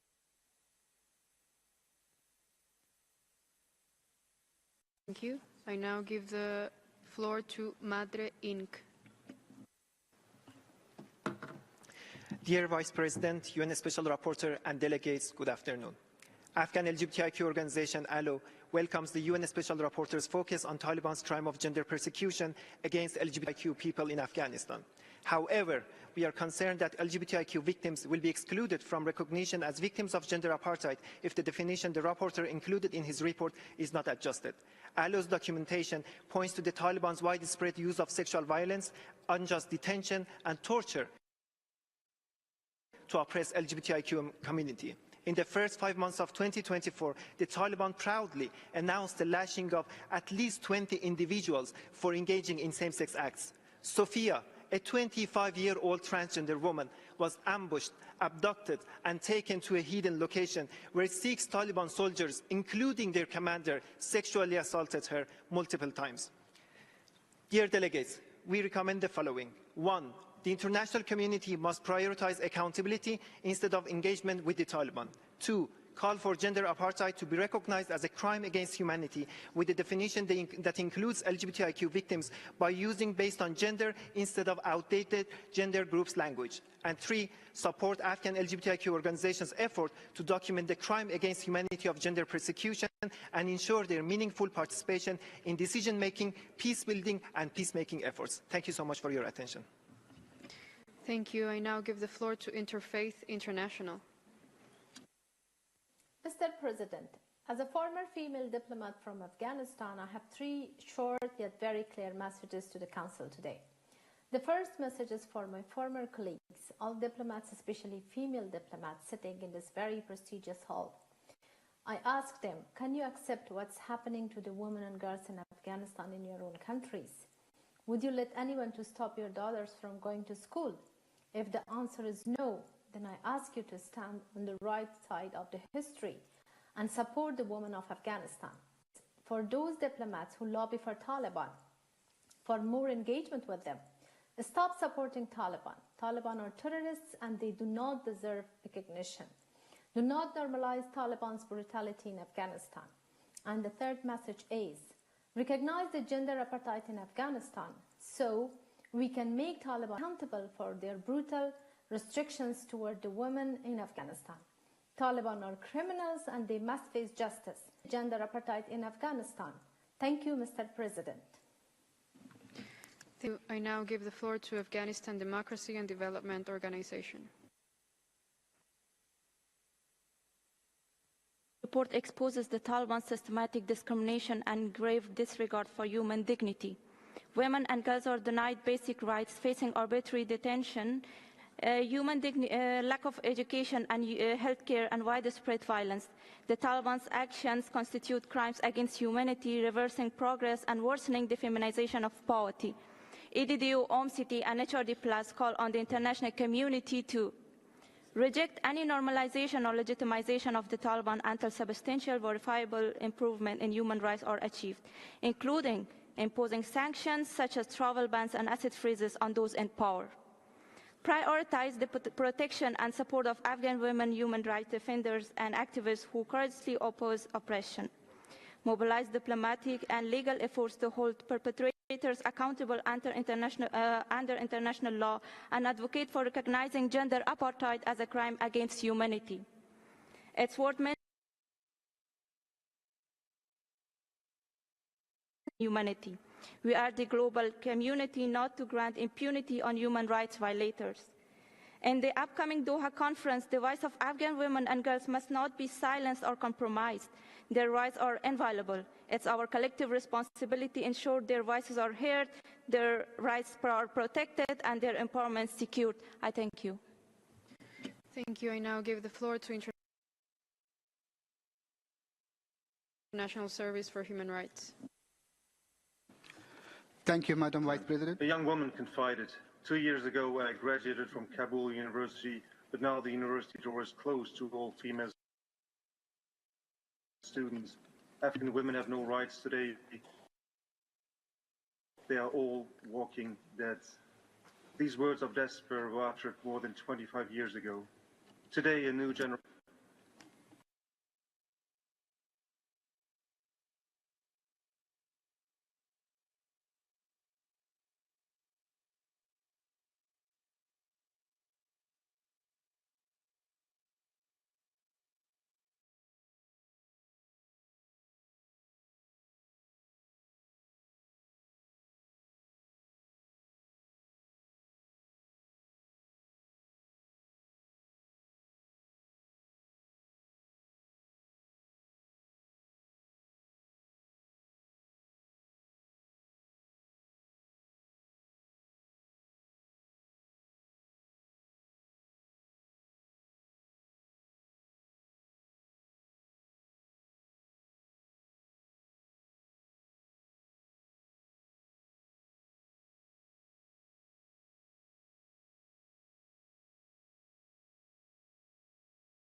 Thank you, Madam Vice President.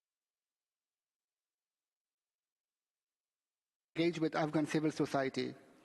We welcome the report's intersectional analysis of the establishment and enforcement of an institutionalized system of discrimination and segregation against women and girls, and the impact on men and boys in resisting this institutionalized system of gender oppression. We welcome references to marginalized communities, including ethnic, religious, and linguistic minorities, and the multiple and intersecting violations they suffer. We particularly welcome references to violations because of one's sexual orientation and gender identity. We welcome the report's clear and most fully encapsulates the institutionalized and ideological nature of the human rights abuses against women and girls in the country. The pursuit of justice demands a multifaceted approach, including various accountability mechanisms, including establishing a Human Rights Council mandated mechanism to engage deeper into investigations and evidence collection to contribute towards accountability. With strategic coordination, this can exert heightened pressure on the Taliban. The Special Rapporteur's report places squarely into the view the responsibilities of international actors. We continue to call on all states to ensure that any engagement with the Taliban should not normalize the regime as it continues to violate international human rights. There cannot be an inclusive and stable Afghanistan without justice and accountability. Muchas gracias. Thank you. I now give the floor to International Federation for Human Rights Leagues.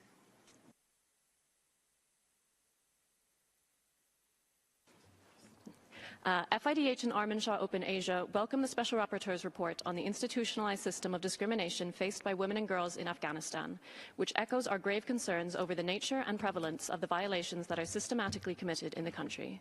Since the Taliban seizure of power almost 3 years ago, the human rights situation has not ceased to deteriorate. The oppression, segregation, and discrimination of women and girls in Afghanistan is now unparalleled in the rest of the world. This is why FIDH and Armin Shah believe that the current legal vocabulary is no longer sufficient to describe this situation and call on all states and stakeholders to recognize this as a situation of gender apartheid. We agree with the Special Rapporteur's assessment that the time has come for the codification of gender apartheid in international law.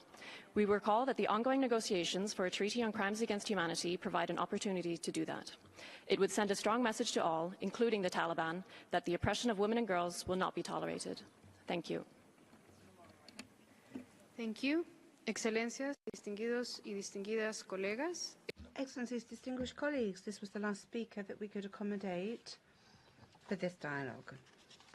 I now give the floor to our panelists for their concluding remarks. You have 3 minutes each. Ms. Lina Turijan, you have the floor. Thank you very much, Madam Vice President. The questions that was shared around Doha, in relation to what can immediately be done and what member states can do, I encourage you to look at the NGO working group on WPS's recent letter that was sent to the UNC Council that outlines specific recommendations for the upcoming meeting. Additionally, the answer is quite simple. We have been asking, we are saying 3 years, you have heard it multiple times, to include women, include civil society in all parts of dialogue conversations on Afghanistan. That is a message that you can take to your capitals.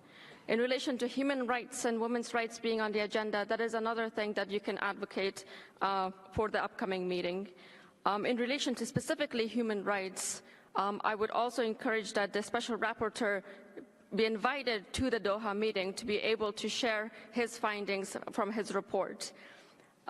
Lastly, already most of you have shown admirable solidarity and sustained commitment to human rights in Afghanistan, which I'm grateful for. However, as we look ahead, let us not get fatigued by lack of progress or the complexity of the situation. Let us not get threatened by powers who use religion and culture to justify their atrocities. Let us not neglect our commitments to the Universal Declaration of Human Rights, especially when it becomes complex. Let us not forget why we as individuals have signed up for our roles here today, dedicating our time, energies, and lives to making a world a better, safer place. As you leave here, I ask that you follow through on your commitments, not just through words, but through actions. Support accountability mechanisms that were shared, uphold international law, maintain a policy of non-recognition, and insist on women's participation in all discussions about the country.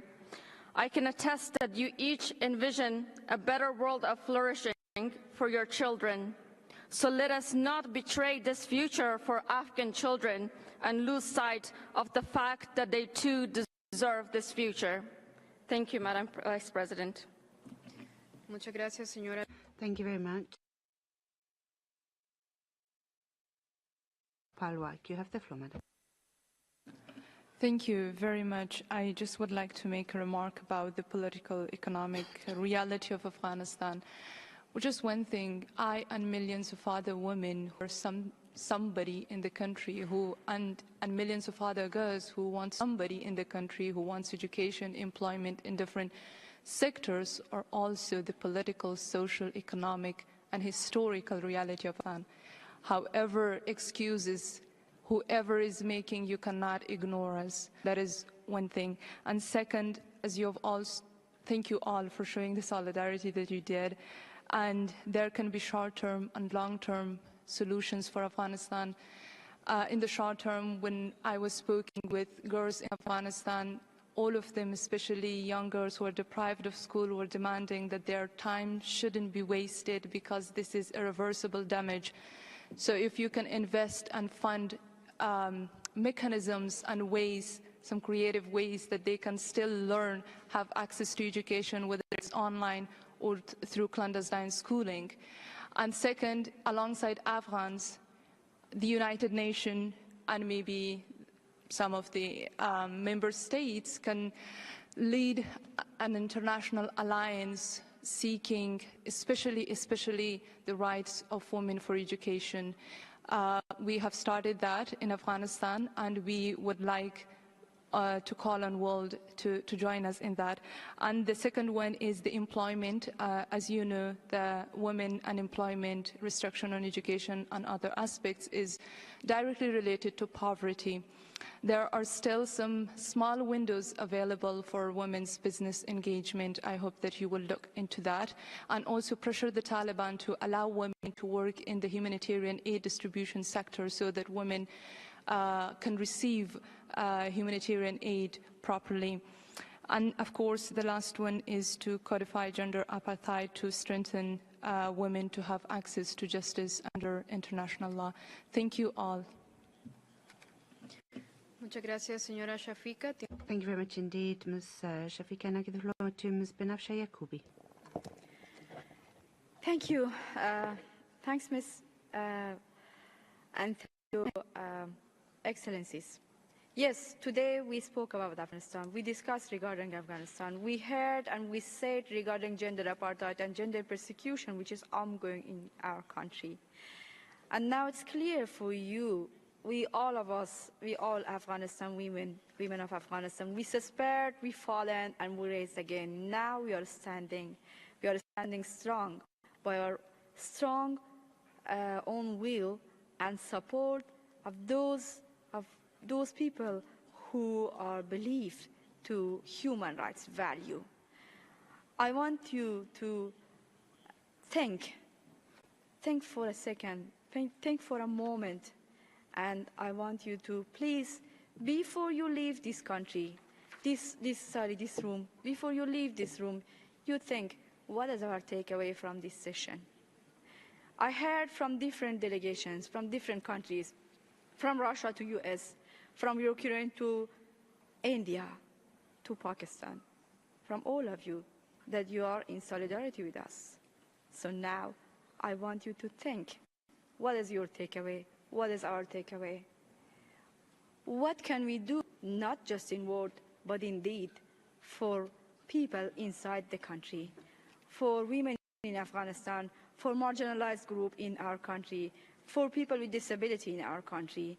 We need your solidarity in action. Thank you. Thank you very much indeed, Ms. Benafsha Yakubi. And Nasir Ahmad Andishe, you have the floor. Thank you, Madam Vice President. I would like also to once again thank the Special Rapporteur, the brave women, girls, compatriots in the panel, the active contribution of member states and NGOs in this interactive dialogue. The depth of the abyss and the demand of the people of Afghanistan has been very clear in this debate, and that is inclusion and upholding the basic rights. It's a point of agreement in all of the statements, and I think there is a hope for action. There's already a general consensus among all stakeholders, including some among the Taliban, that the status quo is not sustainable. And this is the key phrase in the United Nations independent assessment, a reasonably consulted and all-encompassing report prepared by Ambassador Faridun Sinirlioglu of Turkey. There is also an agreement among the UN members on what a sustainable outcome should look like in Afghanistan. And that's described in the report and reinforced by Security Council Resolution 721.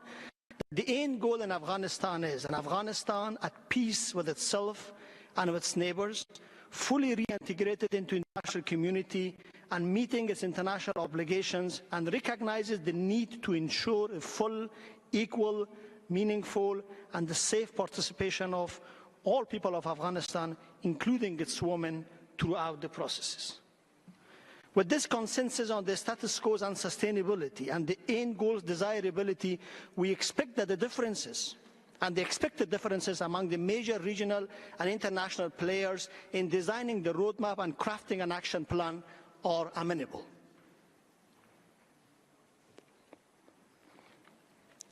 So we think that the existing general agreement among the major stakeholders on the issues such as non-recognition of Taliban, the imperative of security cooperation, the restoration of fundamental rights, and the establishment of an inclusive system offers a common ground for a win-win cooperation. Most crucially, achieving the end goal of a peaceful Afghanistan fully reintegrated into the international community and meeting its international obligation requires not only engaging with the Taliban, but also placing non-Taliban constituencies, a clear majority of people of Afghanistan, at the center of engagement processes. Afghanistan is not doomed to endure the often propagated binary of bad and worse, the Taliban or the Daesh, a dictatorship or a civil war. Always there is a viable alternative among the emerging professional, civil and political forces in the country and exile. Ensuring their space in the UN-led efforts could be the first step in the right direction. Thank you very much, Madam Vice President. Special Rapporteur, you have the floor. Madam Vice President, I wish to express my gratitude to the Afghan human rights defenders who were invited by the Council to give presentations. Your call for action could hardly be clearer or more. اولتر از ما سپاسگزاری میکنم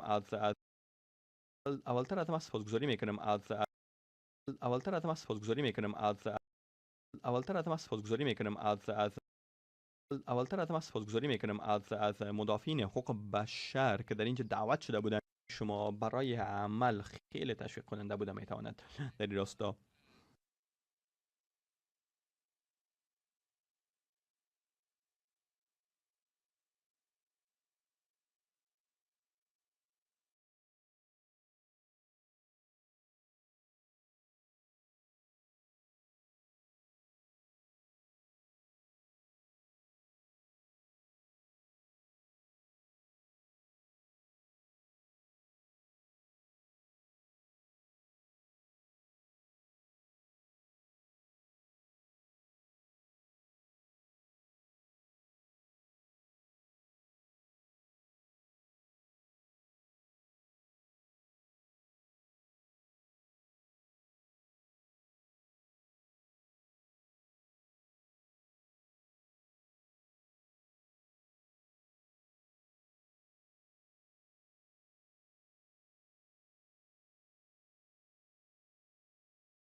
ها در گزارش ولی که تقویت کردن و توسعه دادن اقداماتتان led initiatives promoting equality, gender equality and women's rights at a grassroots level.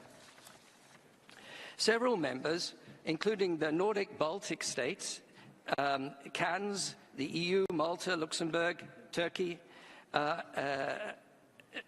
asked about representation, including at Doha, I've already stressed the importance of principled human rights-based engagement, the inclusion of women's voices and rights. Any backtracking would not only gravely undermine the credibility of the process in the eyes of non-Taliban Afghans, it would also send a concerning precedent for any future engagement on Afghanistan.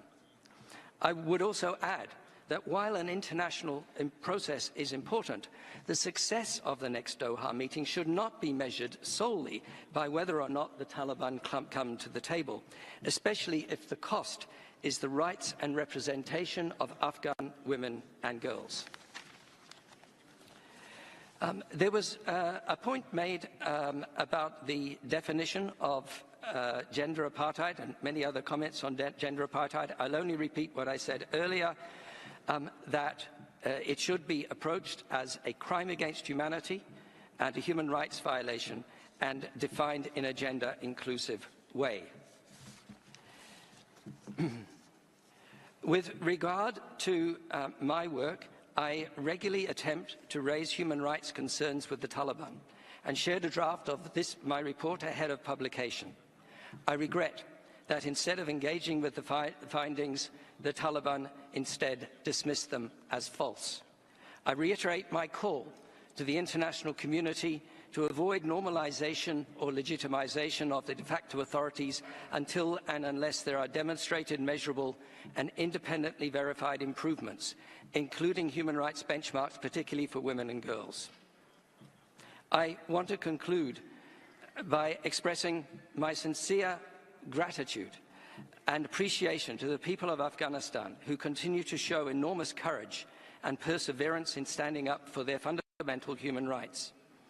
After almost 3 years without progress, allowing another year to pass as the situation remains the same would not only be unacceptable, it risks claims of complicity. We owe it to Afghans to meet their bravery with effective action. I thank you. Muchas gracias, señor relator. Excelencias. Thank you, Excellencies.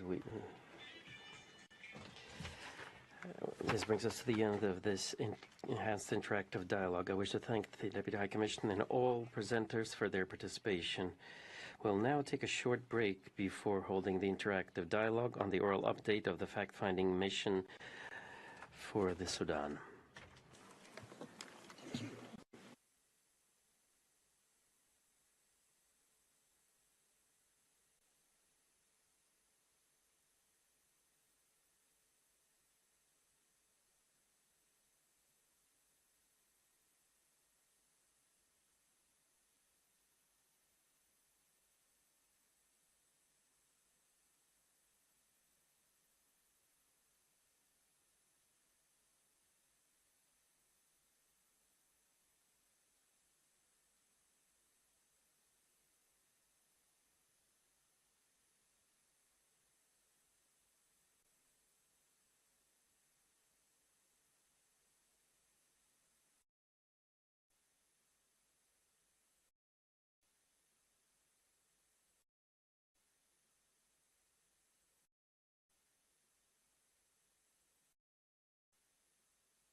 Уважаемые дамы и господа,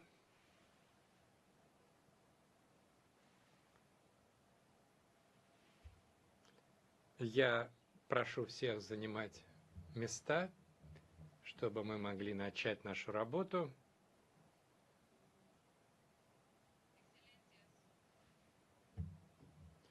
Ваше превосходительство, уважаемые коллеги, мы начинаем интерактивный диалог об устной информации Международной миссии по установлению фактов в Судане. Me complace dar la bienvenida a los miembros de la misión, el señor Mohamed Shande Othman, la señora Joy Ngozi Eseilo y la señora Mona Rishmawi. La lista de oradores se cerrará en 15 minutos. Invito ahora al señor Mohamed Shande Othman, en su condición de presidente de la misión de investigación, a presentar la actualización. Señor Mohamed, tiene la palabra.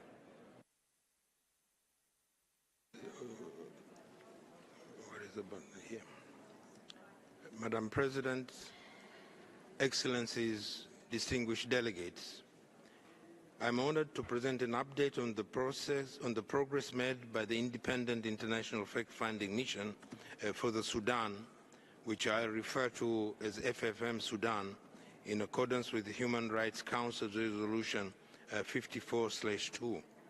I present this briefing as the chairperson of the mission, and I'm joined by my two other colleagues, Mona Rishwami and Joy Ngozi Ezielo.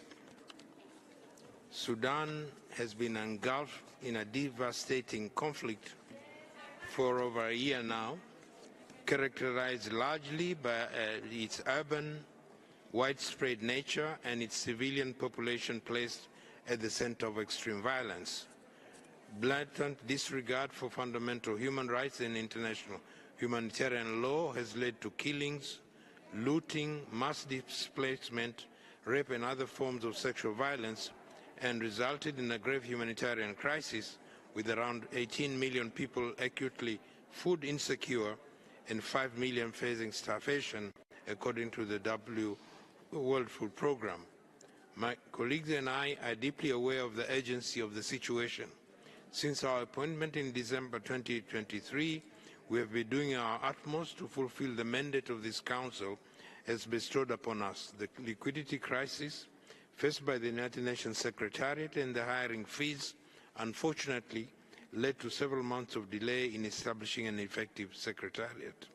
We are pleased that thanks to the special efforts of the High Commissioner for Human Rights and the Deputy High Commissioner last month, the Secretariat has finally begun its work in Nairobi, Kenya. We thank the Government of Kenya for hosting this mandate. At this point, on board are about 2/3 of the staff contingent that were considered necessary by the General Assembly to fulfill and to fully implement the mandate. It is imperative for us to have adequate resources in order to effectively deliver. This does not mean that we are starting the work only now. First, with thanks to the flexibility and commitment of the Office of the High Commissioner for Human Rights, a small number of experienced staff in Geneva was allocated to us from the beginning, which enabled us to start operations. Therefore, from the outset of the mandate, we published a call inviting individuals, groups and organizations to submit information and documentation relevant to the mandate.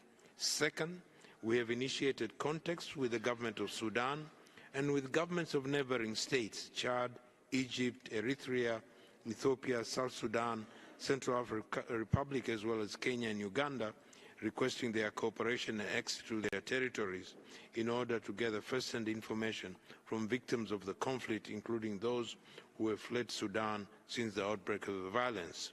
Kenya has responded positively, and we've been able to carry out visits to Nairobi, where we met with a number of victims, witnesses and experts.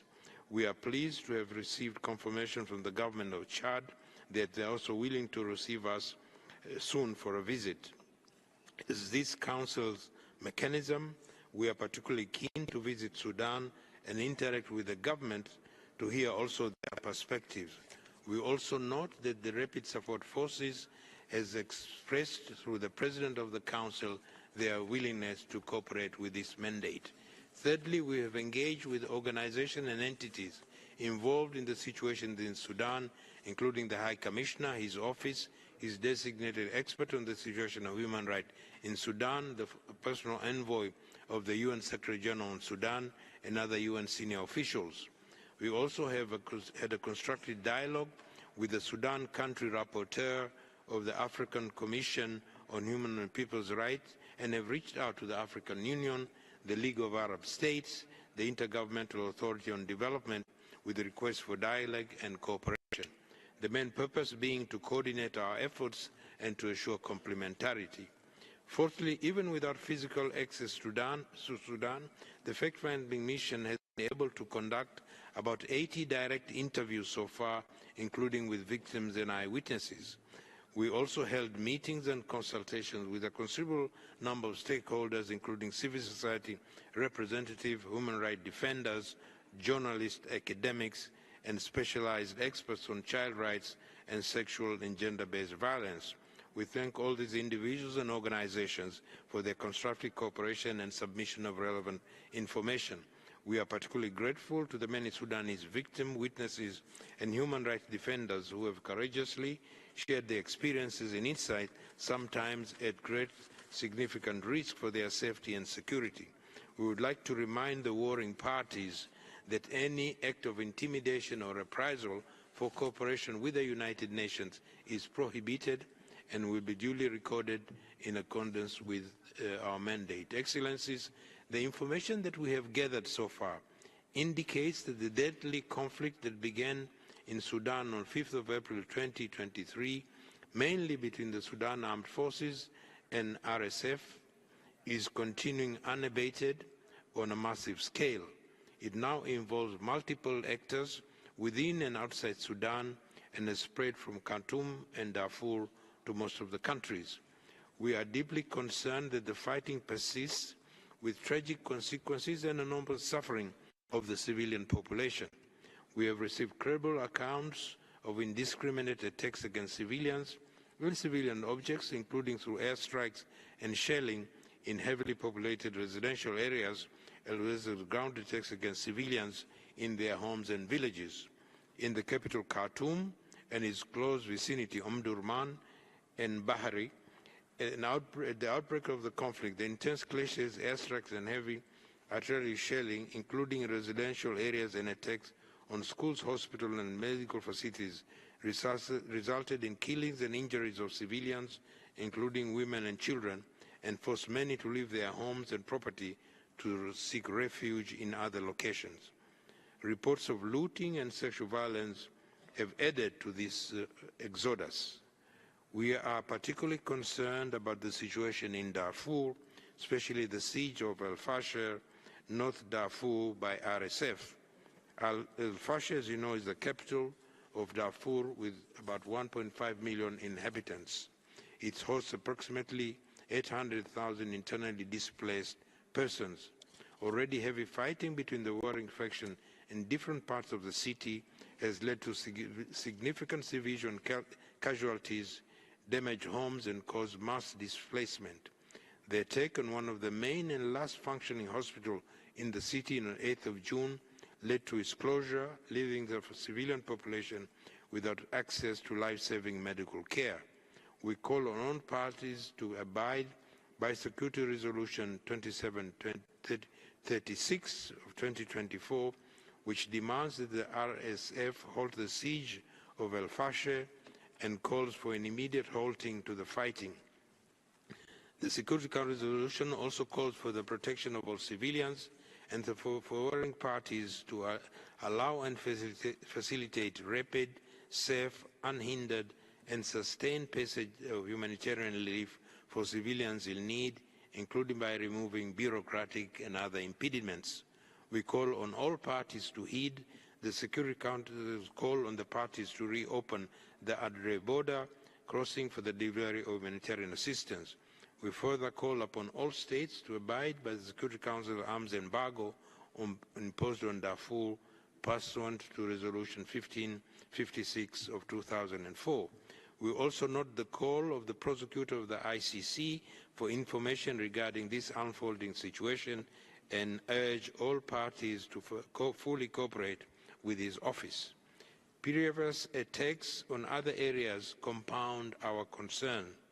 We are currently investigating earlier large-scale attacks against civilians based on their ethnicity in other areas of Darfur, and that have included killings, rape and other forms of sexual violence, torture, forced displacement, and looting, including in Geneva and later in Ardamata between April and November last year. Ethnic-based attacks are also under investigation, including in Zalinje, Nyala, and other areas of Darfur, as well as in Kordofan, Al Jazeera, and parts of Greater Khartoum. With regard to the situation in Al Jazeera, we are investigating attacks, including on its capital, Wad Madani, in December 2023, and related killings, injury, arbitrary arrests, and torture of civilians and mass displacement. Recently, on 5th of June, Wad Noura village in Al Jazeera was reported to have been attacked with large and heavy artillery, leading to hundreds of civilian deaths, including numerous children. In all these areas, massive looting and extensive destruction of civilian homes and property continue. Additionally, health facilities have been attacked, pillaged, and destroyed, making it impossible for many injured civilians to get any medical attention. Medical supplies have also been blocked from reaching critical areas. There are reports that many civilians have died from injuries sustained in the conflict due to the unavailability or inaccessibility of medical supplies. The conflict has led to significant damage of essential infrastructure, including electricity and water supply lines, as well as communication networks. Attacks on medical personnel, including those providing support to victims of sexual violence, are highly disturbing. The conflict continues to cause mass displacement of the civilian population at unprecedented levels. Since the breaking of the conflict, almost 9 million individuals have been forcibly displaced from their homes, with more than 1.8 million fleeing to neighboring countries. We heard from victims how they had to take a long and perilous journey from Khartoum all the way to Egypt, Kenya, or Uganda, sometimes crossing multiple countries in an attempt to escape the brutal conflict. Others were forcibly evicted from their homes by warring parties. Most left nothing and traveled for several weeks to seek safety. We appreciate the efforts of the countries who, despite their limited resources, continue to support the refugees who have fled the conflict in Sudan. Nearly 18 million individuals are facing acute hunger amidst looming famine. At least 5 million civilians, including children and pregnant women, are at risk of starvation, with a minimum response as warring factions continue to obstruct humanitarian access, attack humanitarian workers, and loot humanitarian supplies, thereby curtailing delivery of life-saving support to vulnerable population. In face of this immense suffering, the humanitarian response, which remains largely underfunded with only 16% of the required funds having been received, required urgent international attention. We have also received credible reports of many cases of sexual violence being committed by warring factions.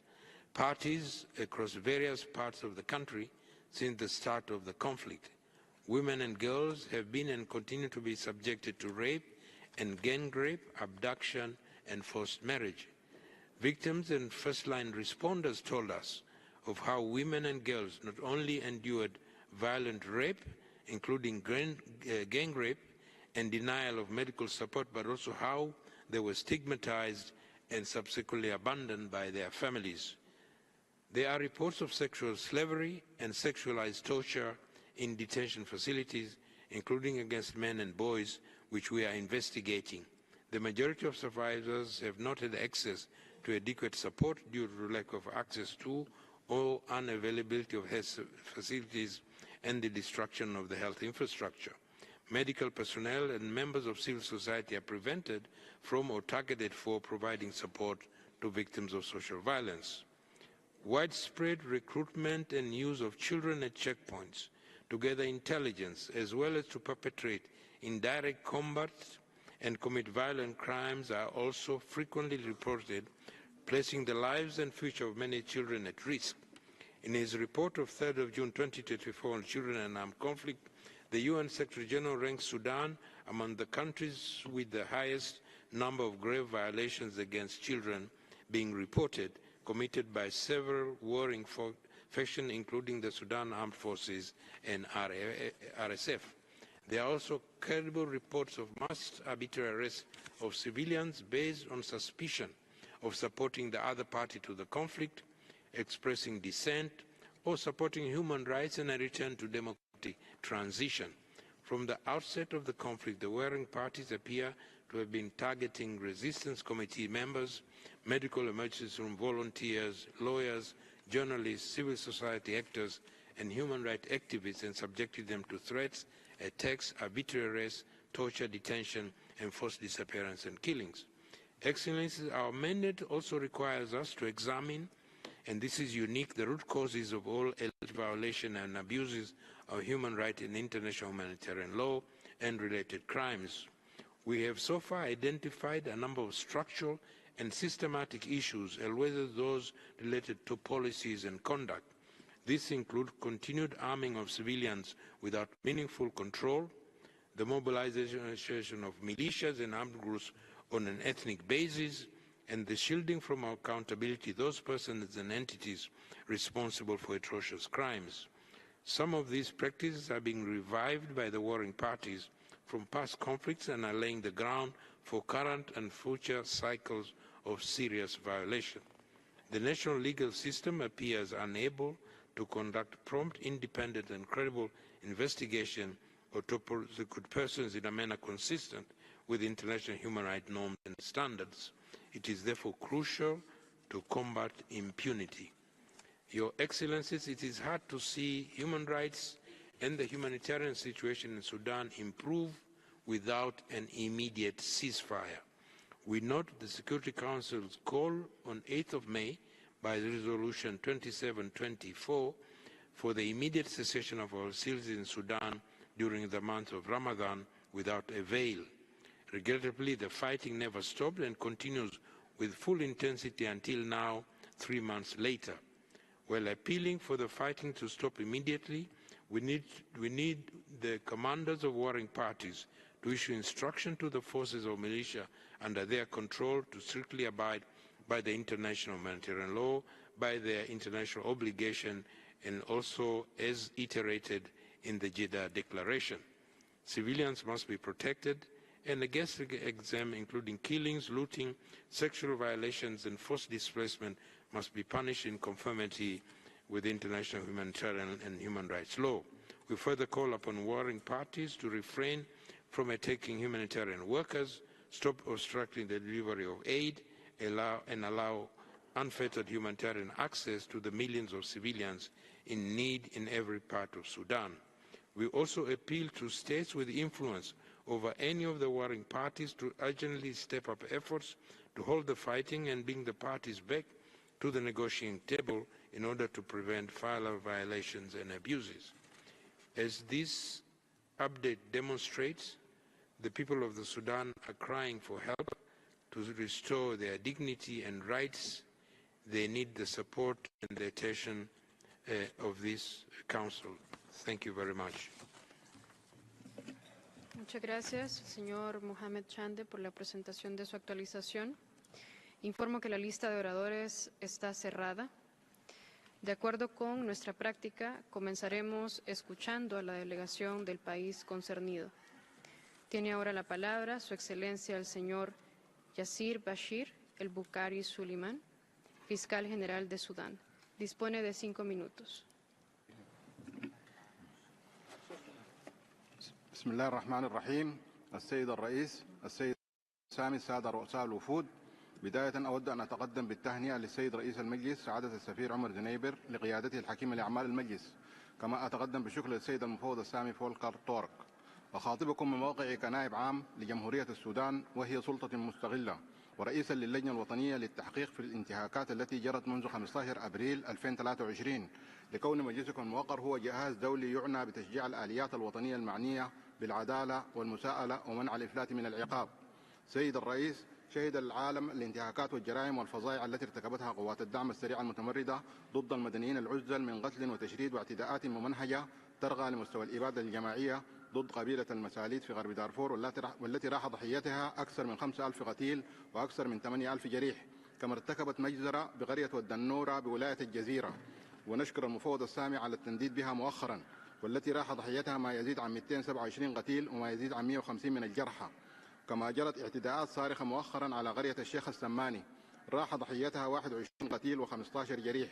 لقد تابعتم جميعا ما قامت به القوات المتمردة بغرب دارفور من قتل لوالي الولاية خميس بكر والتمثيل بجثته في أبشع صورة تم توثيقها بواسطة عناصر تتبع لذات القوات المتمردة، وارتكبت عناصرها انتهاكات جسيمة ضد الأطفال والنساء من اغتصاب وعنف جنسي، حيث بلغ عدد النساء اللاتي تعرضن للعنف البدني والاغتصاب والحمل الغصري والزواج الغصري أكثر من 216 فتاة وامرأة، فضلا عن التجنيد الغصري لأكثر من 6000 طفل. وبلغ عدد القتلى من الأطفال المشاركين في العمليات الحربية حوالي 4800 طفل.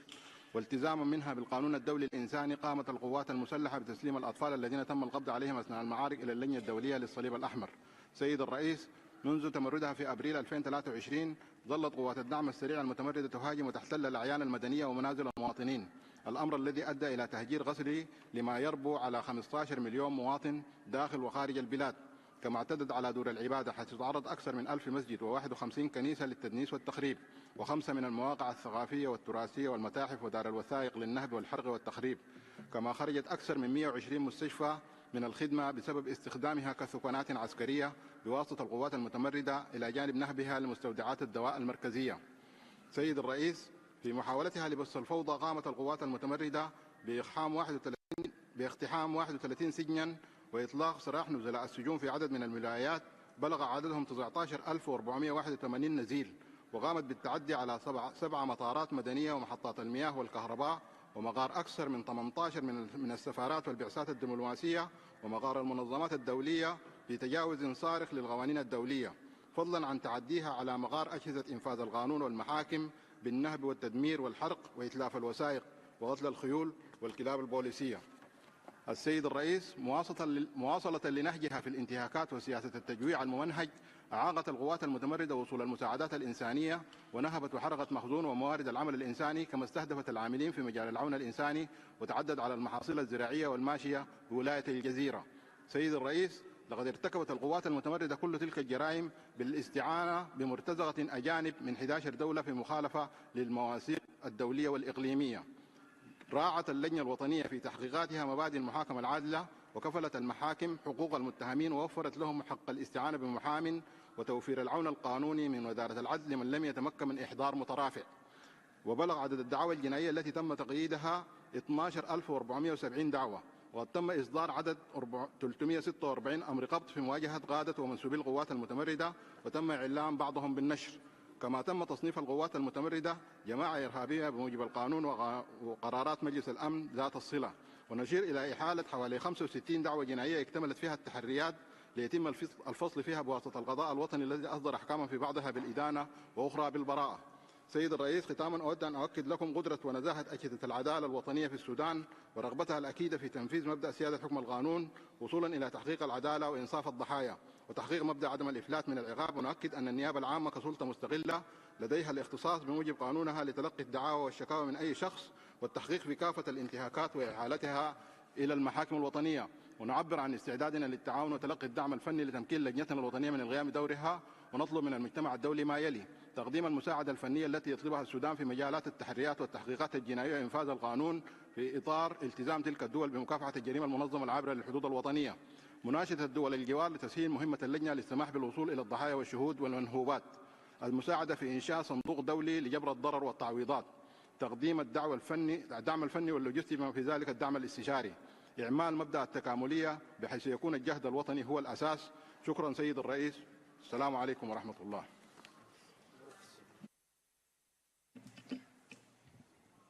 Muchas gracias, Su Excelencia. Invito ahora a las delegaciones interesadas a formular preguntas a los miembros de la misión de investigación y a comentar su presentación. El tiempo de uso de la palabra es de 1 minuto y 30 segundos para todos los oradores. Tiene la palabra ahora el distinguido representante de la Unión Europea. Thank you, Madam Chair. The European Union remains alarmed by the continued escalation of the conflict in Sudan, as well as by the severe deterioration of human rights and a catastrophic humanitarian situation nationwide. The country is now facing the largest displacement crisis in the world, with 20% of the population displaced. Both parties to this conflict show an utter disregard for any protection of civilians and human life in general. We are appalled by the accounts of ethnically motivated killings and sexual and gender-based violence, especially targeting women and children. Accounts of child recruitment, crackdowns on freedom of speech and journalists, and forced disappearances and hate speech bring back dark images from Sudan's past. Ongoing violence, including the killing of aid workers, hindrance of humanitarian access and restrictions on aid delivery, are pushing millions into famine. Belligerent parties must stop looting and obstructing aid delivery and ensure the protection of civilians in line with international law, as demanded during the Paris conference in April.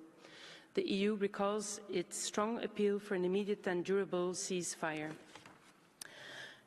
The international community should cooperate with the fact-finding mission to the fullest. We welcome the ICC's recent call for evidence and reaffirm our strong support for the fact-finding mission's mandate. Members of the Commission, following the Paris conference, what can the international community do to aid you further in your efforts towards accountability? Thank you. Muchas gracias a la distinguida representante de la Unión Europea. Tiene ahora la palabra el distinguido representante de Noruega en nombre de un grupo de países. Thank you, Madam Vice President. I speak on behalf of the Nordic Baltic countries, and we thank the fact-finding mission for its presentation and regret that the mission is still hampered by the UN liquidity crisis. Sudan's civil war has caused one of the world's worst humanitarian and human rights catastrophes, with unspeakable suffering, including for women, children and other civilians. More than 10 million people are displaced, and millions are on the verge of famine. Reports of ethnically motivated violence, conflict-related sexual and gender-based violence, and disappeared or detained human rights defenders are extremely concerning. We welcome, therefore, the recent Security Council resolution and the ICC investigation into allegations of war crimes and crimes against humanity. We condemn all attacks on civilian and civilian objects, including the recent attacks on MSF's hospital in El Fasher. This must come to an end. Violations and abuses of IHL and international human rights law must have consequences. The cycle of impunity must be broken. We urge the parties to agree to sustain ceasefire and adhere to their international humanitarian law obligations, protect civilians and ensure humanitarian access. We encourage all parties to cooperate with the FFM and allow its access. And our question would be the following: how can regional actors, including the AU and IGAD, contribute to your work? I thank you.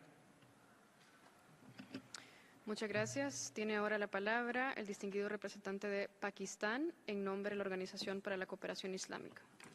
Madam Vice President, we take note of the FFM's report. The OIC member states remain concerned over the situation in Sudan, the continued loss of innocent lives, injuries to thousands, and the ensuing dire humanitarian situation.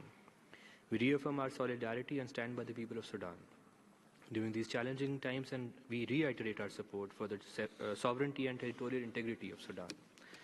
The situation has resulted in a deteriorating humanitarian situation in the country, with more than 25 million Sudanese, including millions of children, remain in urgent need of life-saving humanitarian support. The multifaceted crisis faced by the people of Sudan needs urgent attention. We urge the international community, including humanitarian organizations, to enhance their support and assistance programs. We also call upon these agencies to provide support to Sudan's neighboring countries, which are hosting a large number of people displaced due to the conflict. We welcome the regional efforts to bring peace and stability in the country. We call on all parties to exercise restraint and take effective steps towards a ceasefire and implementing the Jeddah Declaration. Recognizing Sudan's consistent cooperation and engagement with this Council, we urge the OHCHR to continue providing technical assistance for enhancing Sudan's capacities to promote and protect the human rights of its people and fulfill its international obligations. I thank you. Muchas gracias. Cedo la palabra al distinguido representante de Qatar en nombre del Consejo de Cooperación del Golfo. شكرا السيدة نائب الرئيس. أخذت دول مجلس التعاون علما بإحاطة البعثة المستقلة لتقصي الحقائق في السودان. تكرر دول مجلس التعاون تأكيدها على الحاجة الملحة لحل شامل للأزمة التي يمر فيها السودان، وتحث الأشقاء في السودان على ضرورة التهدئة وتغليب لغة الحوار وتوحيد الصف والحفاظ على تماسك مؤسسات الدولة الوطنية ومنع انهيارها والحيلولة دون تفاقم الصراع والمواجهات بين الأطراف السودانية.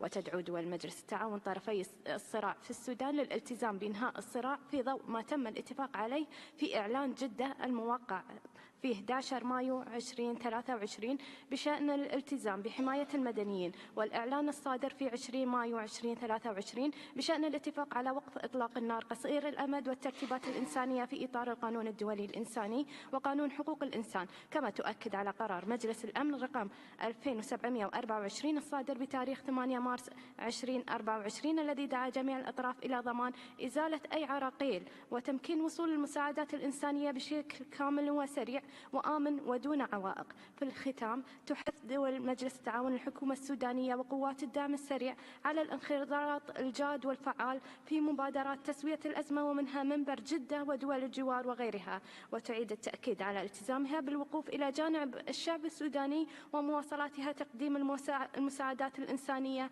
والدعم والمساهمة في تخفيف معاناته. وشكرا. Muchas gracias a la distinguida representante de Qatar. Se da ahora la palabra al distinguido representante de Jordán en nombre de la Liga de los Estados Árabes. شكرا السيدة نائبة الرئيس. تتابع المجموعة بقلق تطورات الأوضاع في السودان وتعبر عن تضامنها الكامل مع السودان وشعبه في هذه المرحلة الصعبة التي يمر بها، كما تجدد تأكيدها على سيادة السودان واستقلاله وسلامة أراضيه. وترى المجموعة أن الأولوية القصوى الآن هي لوقف إطلاق النار وتسهيل إيصال المساعدات الإنسانية. في هذا الإطار تدعو المجموعة إلى تنفيذ إعلان واتفاق جدة لحماية المدنيين، كما ترحب بالجهود الثنائية والإقليمية والدولية الجارية لإنهاء النزاع ودعم الحوار من أجل حل يستجيب للتحديات الراهنة ويضع البلاد في المسار الصحيح نحو الانتقال إلى الديمقراطية وسيادة القانون. وتشدد في هذا السياق على الملكية السودانية للعملية السياسية ورفض كل محاولات التدخل الخارجي في الشأن السوداني، كما تدعو المجتمع الدولي إلى إرسال الرسائل التي تساعد على تحقيق التوافق السياسي وتعزيز الاستقرار خلال الفترة الانتقالية وصولا إلى إجراء انتخابات حرة ونزيهة. وتؤكد المجموعة على أهمية المحافظة على مؤسسات الدولة السودانية ومنع انهيارها. وتثمن المجموعة جهود المساعدات الإنسانية المقدمة للمتأثرين بالأوضاع الحالية في السودان، وتدعو المجتمع الدولي لمضاعفة تلك الجهود بما يمكن من الاستجابة للحاجة الناتجة من الحالة الراهنة. وتشدد المجموعة على ضرورة أن يضع المجلس في عين الاعتبار موافقة الدولة المعنية عند إنشاء آلية جديدة أو التوسع في ولاية آلية قائمة بالفعل. ونشيد بتعاون السودان مع آلية حقوق الإنسان خلال الفترة الماضية، وتحث المجموعة المكتب المفوض السامي لتقديم كل أشكال الدعم الفني للسودان من أجل دعم مسيرته في مجال تعزيز وحماية حقوق الإنسان. شكرا. Muchas gracias. Tiene ahora la palabra el distinguido representante de Nueva Zelanda en nombre de un grupo de países. Madam Vice President, I am pleased to deliver this statement on behalf of Australia, Canada and my own country, New Zealand. We welcome the oral update provided by the fact-finding mission for Sudan. Investigating and establishing the facts and causes of all alleged human rights violations and abuses, as well as violations of international humanitarian law, are critical steps in ensuring accountability in Sudan. The fighting in Sudan is now in its second year and continues to have a devastating impact on the Sudanese people. Millions are dead or displaced, and Sudan now faces one of the world's largest humanitarian crises. Rapid, safe and unhindered humanitarian access must be given to a population in desperate need of assistance. We are deeply concerned by reports of gross human rights violations and abuses by both the Sudanese Armed Forces and the RSF. Unlawful killings, arbitrary detention, and the use of torture cannot continue. The reports of sexual and gender-based and ethnically motivated violence are of grave concern, and the perpetrators must be held to account. Echoing the recent call of the FFM, we once again urge the parties to immediately halt fighting and negotiate and adhere to a ceasefire. The meaningful inclusion of civilian voices and mediation efforts is essential to lasting peace. Madam Vice President, how can the international community help ensure there is accountability for human rights violations in Sudan? I thank you. Muchas gracias. Tiene ahora la palabra el distinguido representante del Reino Unido, en nombre de un grupo de países. Muchas gracias, señora vicepresidenta. This statement is on behalf of the core group for Sudan, Germany, Norway, the United States, and the UK. So we welcome the fact-finding mission's update ahead of its first report next session. The recent escalation of violence between the warring parties and their allied militias, including now in Al-Fasher and Gezira, demonstrates how crucial the fact-finding mission's independent mandate is. The Rapid Support Forces appear to be waging a campaign of ethnically motivated violence in Darfur, including sexual and gender-based violence. The parallels to 2003 grow more evident by the day. Meanwhile, reportedly indiscriminate airstrikes by the Sudanese armed forces across North Darfur and wider Sudan continue to kill innocent civilians. Both parties' collective actions, including the diversion of aid, border closures and bureaucratic obstructionism, are preventing life-saving humanitarian aid from reaching those in greatest need. As a result, an unprecedented 5 million people are now a step away from famine. Senora Vice-Presidenta, we fiercely condemn all these acts. The war must stop. The international community, including regional actors, the UN, the African Union, IGAD, must use all its influence to urge the parties to resume peace talks and end the obstruction of cross-border and cross-line humanitarian access, guarantee the safety of civilians, and promote peace and accountability in Sudan. Muchas gracias, señor embajador. Tiene ahora la palabra el distinguido representante de Gambia en nombre del Grupo Africano. Thank you, Madam Vice President. I am honored to deliver this statement on behalf of the African Group, and the full version of the statement will be available on the extranet. Madam Vice President, the African Group has been closely monitoring the ongoing crisis in Sudan and expresses solidarity with the Sudanese people during this difficult time. We emphasize the importance of the principles of complementarity, subsidiarity, and African solutions for African problems. The group welcomes regional mediation efforts and international support to resolve the crisis in Sudan. We reaffirm the need for a single coordinated international effort under the auspices of the AU, together with IGAD and the Sudan's neighboring countries, supported by the UN, League of Arab States, and key international partners based on the AU roadmap for the resolution of the Sudan crisis. The immediate priority is to silence the guns and achieve a ceasefire to pave the way for the humanitarian relief. We urge all parties to implement the Jeddah Agreement to ensure the protection of civilians and the delivery of humanitarian aid. We do not support external interference that seeks to foil conflict in Sudan, and urge those involved to refrain from undermining efforts aiming for a peaceful resolution to the conflict. We call on all Sudanese parties to continue dialogue towards a consensual solution and a peaceful transition to democracy. The international community must provide all necessary support to Sudan. The group appreciates the cooperation of the Sudanese government. Thank you, Madam Vice President. Muchas gracias a la distinguida representante de Gambia. Se da ahora la palabra al distinguido representante de Liechtenstein. Thank you, Madam Vice President. Liechtenstein thanks the fact-finding mission in Sudan for its oral update. We're deeply alarmed by the escalating violence in the clashes between the Sudanese armed forces and the Rapid Support Forces, such as the recent brutal killings in Al Jazeera State, as well as the atrocities in and around West Darfur.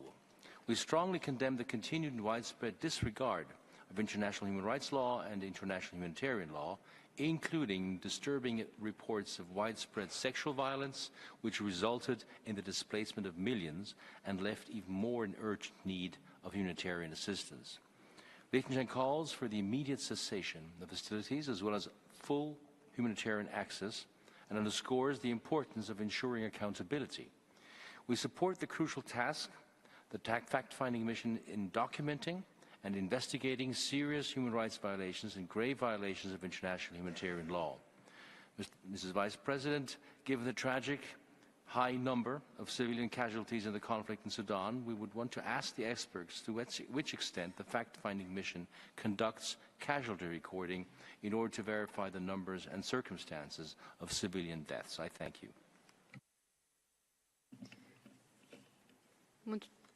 Muchas gracias. Cedo ahora la palabra al distinguido representante de Arabia Saudita.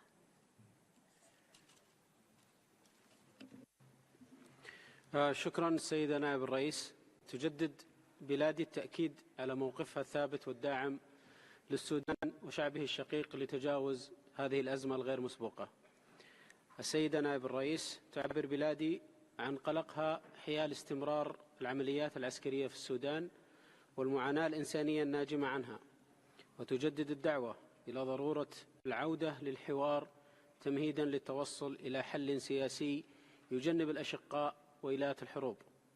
ونشدد على حماية المدنيين والعاملين في المجال الإغاثي والإنساني والحفاظ على البنية التحتية. ونؤكد أن الحل للأزمة السياسية هو حل سوداني يحترم سيادة ووحدة السودان ومؤسساته الوطنية.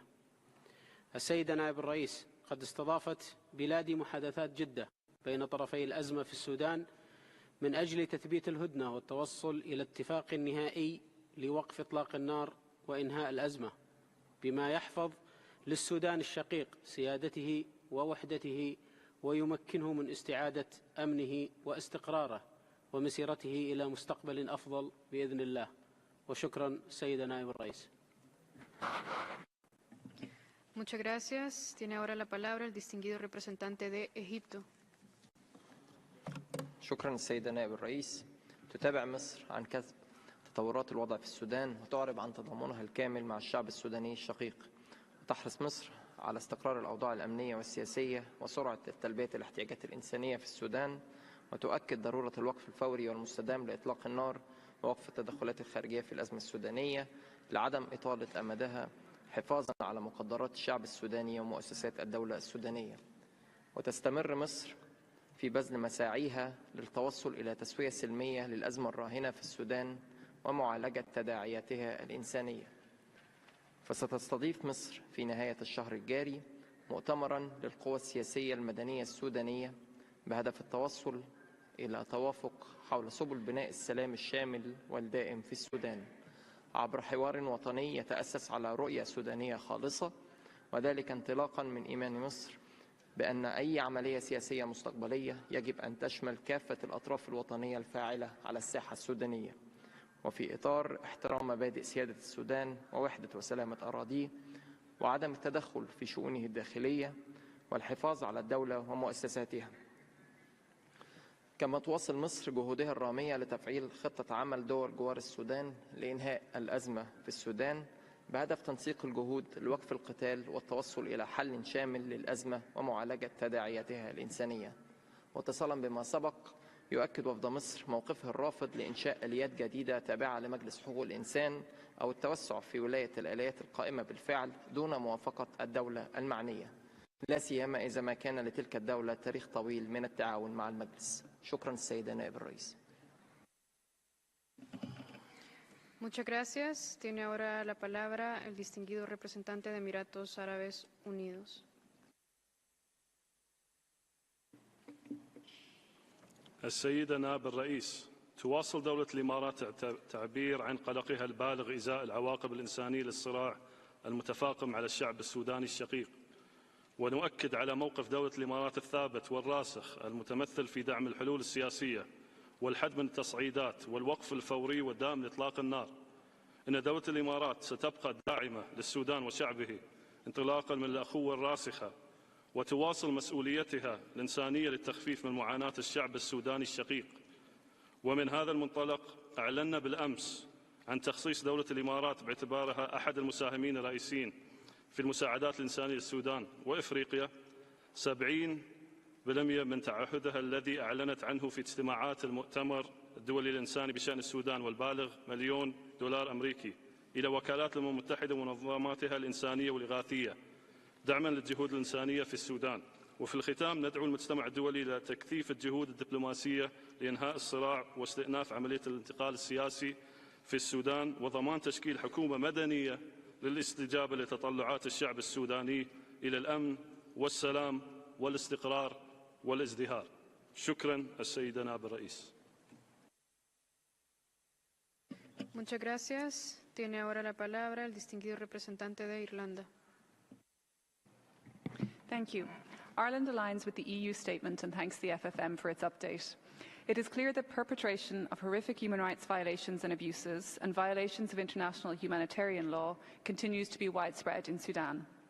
Ireland is particularly concerned by the perpetration of sexual and gender-based violence, attacks against health and humanitarian workers and infrastructure, and targeting of civilians, including on the basis of ethnicity. The UN Special Advisor on the Prevention of Genocide described the RSF attack on the village of Wad al-Noura last week as increasing the risk factors and indicators for genocide and related crimes. As we speak today, there are allegations of grave human rights violations and abuses unfolding in El Fasher, Darfur. Meanwhile, human rights defenders and community workers continue to be arrested and detained, including under the expanded powers granted to the National Intelligence Service in the 2024 GIS law. Ireland calls for protection of civil society and a cessation of intimidation and reprisals against them. Against this backdrop, sufficient resourcing of and support for the work of the FFM is vital. It must be enabled fully to investigate the circumstances of these violations and abuses, collect evidence and make recommendations on ensuring accountability and access to justice for victims. Chairman, what actions can states take to support the FFM to fulfill its mandate? Thank you. Muchas gracias a la distinguida representante de Irlanda. Tiene ahora la palabra la distinguida representante de Qatar. شكرا السيد نائب الرئيس. في البدء نرحب بوفد السودان الشقيق برئاسة معالي النائب العام، كما نأخذ علما بالإحاطة المقدمة من بعثة تقصي الحقائق. تؤكد دولة قطر موقفها الثابت الداعم لوحدة واستقرار وسيادة السودان وسلامة أراضيه، كما نؤكد على حق الشعب السوداني في الحياة والحرية والأمان وفي إنجاز تطلعاته المشروعة في السلام والاستقرار وتحقيق التنمية، ونرفض أي شكل من أشكال التدخل في شؤونه الداخلية. تتابع بلادي باهتمام وقلق بالغين تدهور الأوضاع الإنسانية والأمنية والاقتصادية في السودان، ومع دخول النزاع عامه الثاني أصبح من الواضح أن هذا الصراع ولن يجني منه الشعب السوداني سوى المزيد من القتل والدمار والتشريد والمعاناة التي يتطاول أمدها يوما بعد يوم. لقد آن الأوان أن يحتكم أطراف النزاع في السودان لصوت العقل ويغلبوا مصلحة بلادهم وشعبهم باستئناف الحوار الشامل والجاد لوقف القتال واستعادة الأمن وإنهاء الأزمة الحالية وتجنيب السودانيين المزيد من المعاناة. وفي هذا الصدد نجدد ثقتنا في المبادرة، كما نرحب بالمساعي الإقليمية والدولية الأخرى ونأمل أن تتضافر جميعها لتحقيق النتائج المرجوة. نشدد أيضا على أهمية وقف جميع الجرائم والانتهاكات المرتكبة بحق المدنيين في سياق هذا الصراع، وعلى ضرورة تقديم المسؤولين عنها للمساءلة الفاعلة.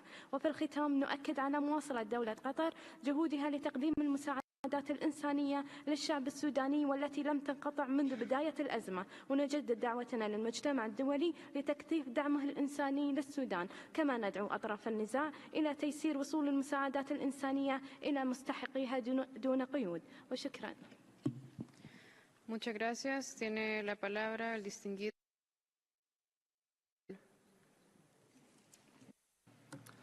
Thank you, Madam Vice President. Japan appreciates the work of fact-finding mission to address the human rights situation in Sudan.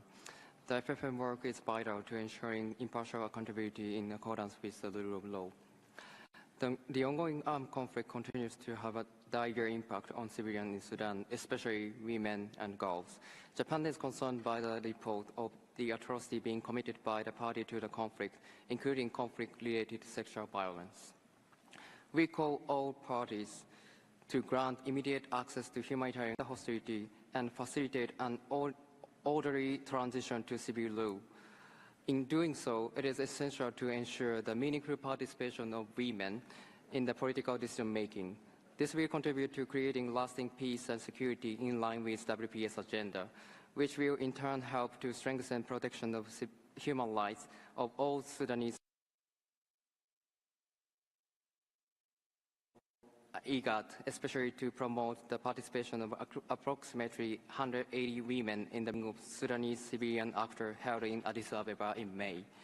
Japan remains committed to working with the country concerned in the region and to supporting Sudanese effort towards the restoration of the transition to civilian rule in the country. I thank you. Muchas gracias. Tiene ahora la palabra la distinguida representante de ONU Mujeres. Thank you, Madam Chair. Violations and abuses of women's and girls' rights in Sudan continue to worsen, with reports showing a rise in all forms of violence, including conflict reports showing a rise in all forms of sexual violence. We are concerned that the new security law that shrinks civic space and exposes women's rights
A las 10 horas para continuar el diálogo interactivo con la Misión Internacional Independiente de Investigación de los Hechos para el Sudán, al que seguirá el diálogo interactivo con la Comisión de Investigación Internacional sobre los territorios palestinos ocupados, incluidos Jerusalén del Este e Israel.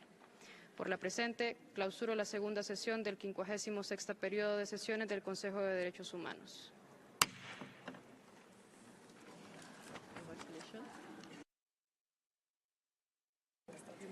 My God.